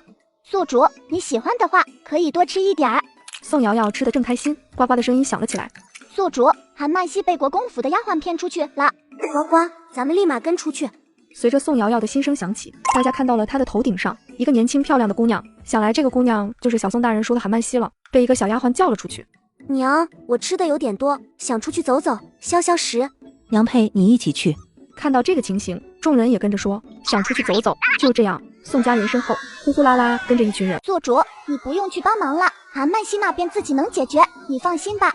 宋瑶瑶的脚步停了下来，看着视频里那个丫鬟把韩曼西带到了偏僻的地方。都准备好了吗？小姐放心，都准备好了。呱呱，这个胖女孩是谁啊？她是幽平郡主陈家平。原来是她呀，听说过她，这还是我第一次看到真人。这下可有好戏看了。早就听说陈家平小时候身体不好，常年吃药导致身体严重发福走样，到了相看的年纪都没有人上门说亲。他知道这都是因为自己的身体才导致的，所以拼命的减肥。这个时代没有科学减肥，都是靠饿的。有一次，陈家平人被饿晕了过去，贤王当时请了很多宫里的太医到府上，当时这事闹得很大。出了这事，贤王妃专门派了嬷嬷看着他。现在陈家平都20岁了，婚事还没有着落。之前也有人想攀龙附凤，娶了陈家平就是图他的家世。他们计划着等婚后再纳几房小妾，所以娶陈家平的首要条件就是永不纳妾，这一点很多男子都做不到，所以陈家平的婚事就这么耽搁了下来。呱呱，今天这是唱哪出？娶陈家平的条件不是永不纳妾吗？这安磊不光有妻，还有好几房小妾呢。贤王和贤王妃能同意？陈家平都20岁了，亲事还没着落，他自己也着急。之前陈家平参加宫宴的时候，当时有几位郡主嘲笑他，安磊帮他说了2句话，他就注意到了安磊。越了解陈家平，越觉得安磊人不错。渐渐的，陈家平对安磊有了倾慕之情。在得知安磊已经成亲后，陈家平只能把这份倾慕藏在了心里。这段时间，陈家平发现安国公府门口有可疑的人，经过调查得知了韩静玉的计划，也知道了韩楚玉他们在想破局的办法。于是他亲自去找到了韩楚玉，说是自己愿意做那个破局之人。贤王和贤王妃应该不知道吧？不知道，今天他是一个人来的，陈家平就想来个先斩后奏。事情发生了，也由不得父王和母妃不同意了。接下来，宋瑶瑶的心声没有再响起，大家都目不转睛地盯着屏幕。只见屏幕里，陈家平进入了那间屋子，韩楚玉和韩曼熙隐藏了起来。没一会儿，安磊就出现在了那间屋子里。屋里早就被陈家平点了强效催情香，不一会儿，里面发出了成年人都懂的声音：呱呱，我不要听声音，我要看现场直播呀！你快点把画面给我切换出来。宿主，你才12岁，还是个未成年，那种画面是绝对不能看的。之前遇到这样的场景，你还能打个码让我看一看，现在到好画面完全不给看了，就能听个声音，这吃瓜还有什么意思？宿主，现在上面查的严，我也没办法。哎呀，好呱呱！宿主，今天你就说破了天也不行，不行就是不行。哼，臭呱呱，不和你最好了。大家听着这声音，都面红耳赤。宋夫人听着宋瑶瑶的心声，那个气呀，抬起巴掌就对着她的背拍了下去。想什么呢？没想什么，娘，你干什么呢？这么用力的拍我，也不怕把我直接送走了？你这孩子非要气死我不可吗？娘，你别生气，我也就那么一说。各位有看到我的叔妹韩曼熙吗？她刚来京城，人生地不熟的，也是很少参加京城的宴会，我就怕不习惯，特地来看看。众人听了这话，心里都是各种鄙夷。看着韩静婉自顾自的演戏，大家谁都没有戳穿她。接着韩静婉鼓动众人和她一起去找韩曼熙，众人也很给面子，跟着韩静婉一起去找韩曼熙。最后他们一行人走到了那间屋子门口，听到了里面让人脸红心跳的声音。韩静婉装作很生气的样子冲进去，看到里面两人的时候，韩静婉的脸色变得格外苍白。事情计划的好好的，怎么会变成了这个样子？这里面到底出了什么岔子？众目睽睽之下，屋里的两人还做着原始运动，大家齐齐都捂住了眼睛。那些未成亲的小姑娘，每个人的脸都红透了，只有宋瑶瑶脸不红心不跳的，伸着脑袋往里面瞧。呱呱，你说这些人到底怎么回事？都捂着眼睛不想看，那站在前面干什么呢？他们知不知道？挡住我了，我都要急死了！家人们，能不能给我让一条路出来，让我去前面看看？宋清玉看到妹妹这个样子，伸手提着宋瑶瑶的衣领子往人群后面走去。大哥，你干什么？我还没看够呢。不准去！这种场面是你一个小姑娘能看的吗？看了也不怕长针眼。你这样，看娘到时候怎么收拾你！屋里的两人被韩静婉叫人用水泼醒了。安磊看到对面的女人不是韩曼熙，而是陈家平的时候，又一次晕了过去。很快，贤王和贤王妃就知道了此事，气势汹汹地来到了安国公府。贤王妃看到陈家平的时候，抱着他就哭了起来。家平，我的女儿啊，你可受了大委屈了，你父王一定会给你讨回公道的。事情已经发生了，还能怎么讨回公道？当然是谈判了，有你父王在，肯定吃不了亏的。两家谈判的时候，安国公夫人就说今天的宴会就先结束了，让大家先回去。这出了国公府还怎么吃瓜？吃瓜不能离得太远，不然就吃不到瓜了。呱呱，咱们出了安国公府，距离太远就吃不到瓜了，这可怎么办？宿主，想想办法。你也知道吃瓜是有距离限制的。众人听了这话也明白了，于是大家就开始帮着宋瑶瑶一起想办法。经过刚才的事情，大家可以确定安国公府的人是听不到宋瑶瑶心声的，这事就好办了，大家可以一起想办法。这些夫人都听说府上后花园的风景不错，想去观看后花园，安国公夫人也答应了下来，带众人去了后花园。宋瑶瑶左看看右看看，这里的花卉、假山、池塘、树台、眼桌，貌似好像大概也就那样吧。管他呢，只要在这里能继续吃瓜就行了。呱呱，事情进行到哪里了？画面里，安磊狼狈地跪在地上，好像刚被人打过，头发凌乱，脸上还有几道抓痕。宿主，刚才贤王妃指责安磊强女干，不要脸，都是个老男人了还欺负他的女儿，他的女儿还是个黄花大闺女呢。贤王妃越说越伤心，越说越生气，到了最后直接扑上去，对着安磊就打了起来，丫鬟婆子都不敢上前拉人，最后还是陈家平上手才拉开了贤王妃。真的打起来了，不能在现场看真是太可惜了，我就喜欢看扇巴掌、扯头发、挠花脸的场景。哎，这么精彩的场面还是错过了。画面里，贤王坐在上位，脸色黑沉的质问：事情已经发生了，你们想怎么解决此事？我们安国公府会负责到底的，还请王爷放心。少给我打马虎眼，我要知道具体的解决办法。幽平郡主是绝对不能做妾的，但是安磊现在的正室是韩静玉，虽然韩静玉得了绝症，但是人确确实实还活着，这要怎么办？怎么不说话？很为难吗？幽平郡主是绝对不能做妾的，现在韩静玉得了绝症，也活不了多久了。我想着咱们可以先订婚，等韩静玉离世后，再把幽平郡主嫁过来。这事确实很麻烦，他们安国公府不可能贬妻为妾。韩老将军手握重兵镇守在边境，要是把他的孙女贬成妾室，那不是打韩老将军的脸吗？再加上韩静玉是安国公的外甥女，他也不能那么做。唯一的办法只能等韩静玉离世了。老爷不好了！你胡说八道什么？老爷我好得很。老爷，我不是那个意思。少夫人吐血不止，随后就昏了过去。府医已经看过了，说少夫人恐怕不行了。你说什么？是真的。府医说少夫人可能也就这1-2天的事了，老太爷、老太太、夫人都已经去少夫人的院子了。先退下吧，王爷。既然事情已经到了这个地步，等我们处理了韩静玉的后事，就立马上门提亲，你看如何？贤王点点头，随后就离开了。安国公也抬不去了韩静婉的院子。屏幕的画面转到了韩静婉的院子里，老国公已经拿着自己的帖子进宫去请太医了。床上的韩静婉脸色苍白，紧闭着双眼。呱呱，韩静婉这次是玩脱了，把自己气得加速了病情。哎，真是自作孽不可活，这人啊，还是要少做一些坏事，免得报应到了自己身上。众人都点点头，很认同呱呱的话。不一会儿，太医就来了，检查过后，摇摇头。少夫人本来就得了不治之症，又受到了刺激，恐怕是不行了，还请节哀。这和府医的说法一样。我已经和贤王商量好了，等处理完大儿媳的后事，我们就去贤王府提亲。爹，我不喜欢幽平郡主，我不喜欢小山一样的女人，我不要娶她，我不要娶幽平郡主。东西，事情到了这个地步，你以为还有选择的余地吗？贤王府可不是好惹的，你最好老老实实去郡主，要是敢闹什么幺蛾子，连累到国公府，可别怪我心狠手辣。宋少爷回自己的院子，你们都把他给我看好了。今天这事我都已经派人查清楚了，这是摆明了就是韩家那两兄妹早就知道了静玉的计划，他们将计就计，就有了今天这么一出。只是不知道幽平郡主怎么会掺和其中。这么精彩的视频，大家看得开心吗？我再告诉大家一个好消息，大家可以上闲鱼搜索接好运，里面有各种学霸的复习笔记，每本都很有用，还有学霸考研上岸后低价转让的平板简陋，看看有没有合适你的。闲鱼真是太全面了，一站式考研服务中心，我已在闲鱼上岸，大家快去看看吧。这事肯定是幽平郡主自愿的，事后你们看到幽平郡主的态度就知道了。听说贤王和贤王妃护短得很，以后咱们府里怕是要热闹了。也没什么热闹可看了，娘，这后花园子咱们也看得差不多了，什么时候回去？这就回去。众人一看小宋大人离开了，随后也相继离开了安国公府。2天后，就传来韩静婉病逝的消息。京城中有头有脸的人都去了安国公府吊唁，宋瑶瑶也去了，在这里看到了幽平郡主。呱呱，这原配刚改了，季氏就已经登堂入室了，这会不会太快了一点？简直就是无缝衔接啊！宿主，我这里有个大瓜，你要吃吗？吃，只要是瓜，我都喜欢吃。那个幽平郡主怀孕了啊！他们这才缠绵没几天啊，你就确定人家怀孕了？呱呱，你会不会弄错了？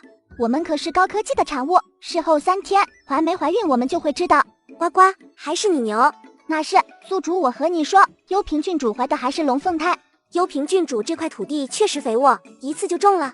这既是怀着孩子进门，很快龙凤胎就会降临，哪有时间去好好教养原配的孩子？不搓磨他们，让他们平安长大已经不错了。虽然这是不是韩静玉2个孩子的错，可是他娘做的这一切都是为了他们2人，算计了这么多，到头来终究是一场空。没想到幽平郡主的肚子这么争气，一次就有了。和宋夫人打了声招呼，从安国公府出来，宋瑶瑶就拉着宋清灵去浪了。还没决定去哪里，宋瑶瑶他们就遇到了欧若轩、韩楚玉、韩曼希，还有另外2个女子。小宋大人和宋大小姐准备去哪里？想出去转转，还没想好去哪里。我想请小宋大人去茶楼喝茶，篝火赏脸。大姐一起去吧。可以。那小宋大人要先等等我们吊唁完马上就出来。反正也不知道去哪里，古代的茶楼还没去过，正好去见见世面。1刻钟后，几人就出来。韩曼希和韩楚玉的脸色很不好看。呱呱，他们这是怎么了？刚进去的时候还好好的。这几人吊唁完，兄妹2人就被国公夫人指责。说宴会那天，他们既然知道韩静玉的算计，直接避开就行了，为什么要反算计回去？现在好了，他们国公府成了京城的谈资。韩楚玉反驳了几句，国公夫人就说韩楚玉不尊重长辈，总之嘴巴像催了毒一样。这国公夫人脑子是不是有病？只许州官放火，不许百姓点灯，她哪来的脸指责韩曼西和韩楚玉？我觉得这反击已经够轻了。韩给安磊找了个郡主做记事，我要是韩曼西，一定给安磊找几个男人，让他们几个男人颠鸾倒凤。韩静婉带着人去抓奸，到了那个时候，不光安磊的名声没了，整个国公府的名声也都臭了。看看国公夫人还怎么嚣张？难道真的是我们下手太轻了？小宋大人，宋大小姐，我们走吧。到了茶楼，要了一壶碧螺春，一些糕点。等待上茶的间隙，宋瑶瑶打量着和韩曼西他们一起来的另外2个不认识的女子。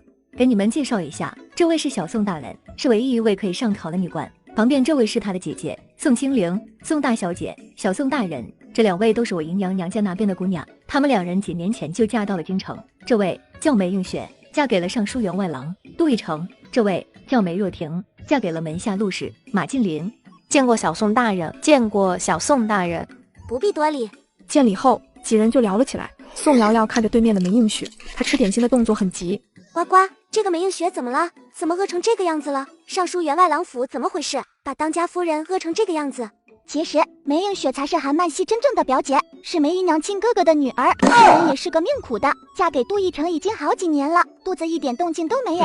她那个婆母天天指桑骂槐，骂她是不下蛋的母鸡，每天变着方法搓磨她。昨天那个老太太又罚她跪了一夜的祠堂，把她放出来都没让吃东西，就让她去国公府吊唁了。她已经连着2天没有吃东西了，饿坏了。她跟着你们来茶楼，就是想先填饱肚子，要是回去了，估计还得继续饿肚子。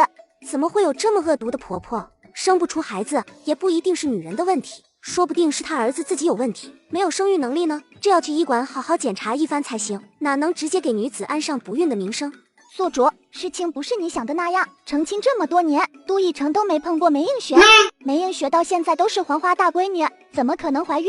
众人听了都是一愣，随后更加仔细地听了起来。呱呱，难道是杜奕成布局？刚成亲那会儿，杜奕成对梅映雪说自己的命根子受了伤，没了生育能力，还请梅映雪替他保密。梅映雪听了，天塌了，想了很久，因为娘家示威，自己既然已经嫁了过来，也就忍了下来。这几年以来，她那个婆母一直搓磨她，她都没有说出实情，实在是被虐待得很了。杜奕成才会出来阻止一下，他不是心疼梅映雪，他是害怕自己老娘没个轻重，把人直接给弄死了。宋瑶瑶看着视频里的杜奕成，杜奕成长得太 low 了吧？梅映雪图他什么？真是无语他妈给无语开门，无语到家了。梅映雪是受虐狂吗？就那么喜欢背黑锅，那么喜欢被人虐待？其实事情根本不是杜奕成说的那样，他的命根子根本就没有受伤，他一直都在骗梅映雪。什么？大家害怕被宋瑶瑶发现异常，梅若婷连忙拉了他一把，梅映雪这才反应了过来，赶紧又闭上嘴巴。什么？他那里没事，那他也太欺负人了，为什么从一开始就要骗梅映雪？难道他有喜欢的人？他家里不同意，他们被迫分开了，最后才不得不娶了梅映雪的。在为那个女子守身如玉。宿主，不是你想的那样。观看精彩的影片需要一台好的设备，转转上的2手手机就很划算。我这苹果14支花了2800，比新款便宜了2000多。最近又在他家买了个平板，性价比也挺高的，大屏幕看剧可爽了。关键是转转官方验的数码产品，都经过多轮检测，跟新机一样支持1年质保。买2手上转转就对了。哦，那是怎样？展开说说。正在这时，有人破门而入，等看到是六王爷，宋瑶瑶都无语了。这人怎么来了？现在知道后悔了，以前干什么去了？现在在这玩什么追妻火葬场呢？我要是欧若轩，根本就不会理他。打听到欧若轩的踪迹，六王爷就直接就跟来了。自从欧若轩的事大白于天下之后，小宋大人就特别不待见他。众人见过礼以后，宋瑶瑶也不再理会六王爷。呱呱，咱们不要理六王爷，继续你刚才没说完的。啊！六王爷一下闯进来打断了，我都忘记说到哪里了。还说你是什么高科技产物？你太丢系统界的脸了，傻瓜！咦，好了好了，呱呱，不逗你了，你最厉害了。哼，我可是很记仇的。我的好呱呱，你就告诉我吧，说话说一半可是会天打雷劈的。其实杜奕成一直以来喜欢的都是男人，古代也有这样的吗？到底怎么回事？赶紧给我说说。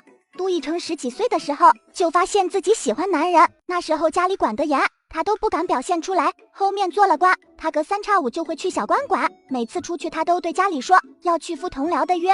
家里也没有人怀疑过他吗？他很会演，根本没发现。有一次，杜奕成去小官馆的时候，在里面遇到了一个清官人，这个清官人长得格外好看，杜奕成一眼就相中了他，这个清官人叫刘旭，杜奕成给他赎了身，把他安排在了外面的宅子里。刚开始刘旭也不愿意，但是时间久了，他也慢慢喜欢上了杜奕成。哇哦，这还是双向奔赴啊！呱呱，你说他们谁上谁下？这道心声响起的时候，众人的脸都红透了。两个男人也能这样那样吗？大家虽然都觉得很尴尬，但是都很想知道这个问题。呱呱，我想看他们怎么这样那样的视频。宿主都说了你是个未成年，这样的画面不适合你，不让看就不让看，好像谁稀罕看一样。哼！小宋大人，就你这急赤白脸的样子，是不稀罕看的样子吗？呱呱，然后呢？接着往下讲啊。杜奕成和刘旭如胶似漆的过着二人世界，可是很快杜奕成到了成亲的年纪，家里开始张罗他的婚事，这让两人无奈又心酸。他们这样的情感根本没法让别人知道。两人商量后，最后决定让杜奕成明面上娶一位妻子，家世要低于杜家的，方便拿捏住对方。这样的话，他们两人背地里照样可以在一起。呱呱说到这里，大家已经猜到后续了。呱呱后面的话印证了大家的猜测。刚开始，杜家找了好几户门当户对的女子，杜奕成都说不喜欢。最后，在一次偶尔的机会，杜奕成见到了梅映雪，觉得她很符合条件，于是就和家里说他喜欢梅映雪。梅父也调查过杜奕成，杜奕成洁身自好，20几岁了，没有小妾，更没有通房。就这样，梅映雪就嫁到杜家。洞房的时候，杜奕成就骗梅映雪说自己的命根子受了伤，让她保密。梅映雪还就相信了，替他隐瞒了这么多年，所有的恶名都由梅映雪背了。观看精彩的影片需要一台好的设备，转转上的二手手机就很划算。我这苹果14支花了2800，比新款便宜了2000多。最近又在他家买了个平板，性价比也挺高的，大屏幕看剧可爽了。关键是转转官方验的数码产品，都经过多轮检测，跟新机一样支持1年质保。买二手上转转就对了。梅映雪此刻再也控制不住，哭了出来，众人都吓一跳，就怕被宋瑶瑶看出些什么来。呱呱，梅映雪怎么了？看来是饿狠了，现在能吃饱肚子，感动的哭了。杜夫人，你想吃糕点的话，我们再要几盘，保证管够，你不要哭了。梅映雪也知道自己失态了，冲宋瑶瑶点点头，不用了，小宋大人，只是糕点太好吃了。呱呱，现在杜奕成和刘旭还在一起吗？在，只是他们两人也不似从前那么亲密了。这几年里，杜奕成又像既往那座宅子里带了3个年轻的男子，个个姿色都不输于刘旭。这4人在杜奕成不在的时候，天天斗得热闹得很。这4个男人为了杜奕成，有必要这样吗？宿主，还有更炸裂的。刚开始这3个男人斗得你死我活，时间久了，这4人斗出感情来了，然后他们4人爱得你死我活。4人现在的心态就是让杜奕成养着他们4人，他们才可以无后顾之忧的彼此相爱。这还真够炸的。现在杜奕成就是那4个男人的钱袋子，就是一个冤大头，哈哈哈哈！没错，这杜奕成为了遮盖自己的癖好，这么心安理得的毁了一个女子，真是没有心。你知道那4个男人所在宅子的地址吗？就在春柳胡同72号。等杜奕成再去春柳胡同的时候，去看看杜奕成的嘴脸。杜奕成现在就在春柳胡同，这还是大白天呢。呱呱，他们有没有蹦叉叉蹦叉叉？众人虽然不懂什么是蹦叉叉，但也猜得出来是什么意思。这小宋大人的新鲜词可真多。蹦叉叉也是人家蹦叉叉，你激动个什么劲？我这不是没见过吗？就想去见识见识，哪像你一个童子，什么都懂。宿主，我可不懂。不行，我现在就要去看。宋瑶瑶抬起头看着大家，茶点都吃的差不多了，咱们要不要去别的地方逛一逛？梅映雪第一个点头，她也想去看看事情的真相，是不是小宋大人说的那样？吃好了，咱们去别的地方逛逛也好。剩下几人也都点头同意了。到了春柳胡同这边，宋瑶瑶还想着要怎么把大家引到72号去，结果就看到杜奕成从72号走了出来。映雪那边那位好像是你家相公。那确实是我相公。他怎么来这里了？梅映雪没有说话，就这么看着。只见杜奕成进了一家铺子，一盏茶的功夫就出来了，随后又回了72号。大家相视一眼，就跟了过去。大娘，你们知道这72号住的是什么人吗？几位大娘左右看了看，小姑娘，你还是少打听，这72号的人可乱得很。大娘，就和我们说说呗。我有一个亲戚很久没回家了，家里人特别着急，听人说他在春柳胡同出现过，我们就特地过来看一看。刚打听了一下，春柳胡同就这72号最神秘了，所以就想问一问。原来是这样啊，那我告诉你们，你们可不能告诉别人。这话咋这么熟呢？府里的那些婆子们聊八卦的时候，好像经常就会说这么一句。大娘，你放心，我绝对不会说出去的。这里面住了4个男人，他们好像是那种关系，他们住在这里都好几年了，那种关系你们都懂吧？大娘，你怎么知道的？我就住这家隔壁，晚上动静那么大，我又不是聋子，怎么可能听不到？真的？这男人浪起来。算了，我和你们说这些干什么？对了，里面要是有你家的亲戚，一定带回去好好说教管管。宋瑶瑶点点头，旁边几个大娘也说，本来我们春岭胡同好好的，来了这么几个家伙，名声都被带坏了。梅映雪走到六王爷面前行了一礼。六王爷，可以叫你的人帮我把门打开吗？六王爷对着旁边的护卫点点头，护卫翻墙而入，从里面打开了院门，大家走了进去。你们是什么人？胆敢私闯民宅？梅映雪再也压抑不住怒火了。陆一成，你个骗子！见过六王爷。其他4人也跟着走了出来，跪在了地上。六王爷没有说话，梅映雪冲上去，一下子扑倒了地，就在他的身上打了起来。这么多年以来的委屈，全在这一刻爆发了出来。片刻后，梅映雪停手了。六王爷，臣妇要和离。六王爷还没有说话，杜一成就激动大喊：梅映雪，你休想！你不同意，那我就去官府告你骗婚。你明明喜欢男子，为了遮盖你的丑行才娶了我。这么多年，我至今还是处子之身，我背着不能孕育子嗣的名声，你娘又是怎么搓磨我的？你明明知道一切，却冷眼看着你娘折磨我，我倒要看看，这事传开了以后，你还怎么在京城待下去？梅映雪，你非要做的这么绝吗？杜一成是我做的绝吗？明明是你做的绝，毁了我的一辈子，现在反而倒打一耙，咱们必须和离。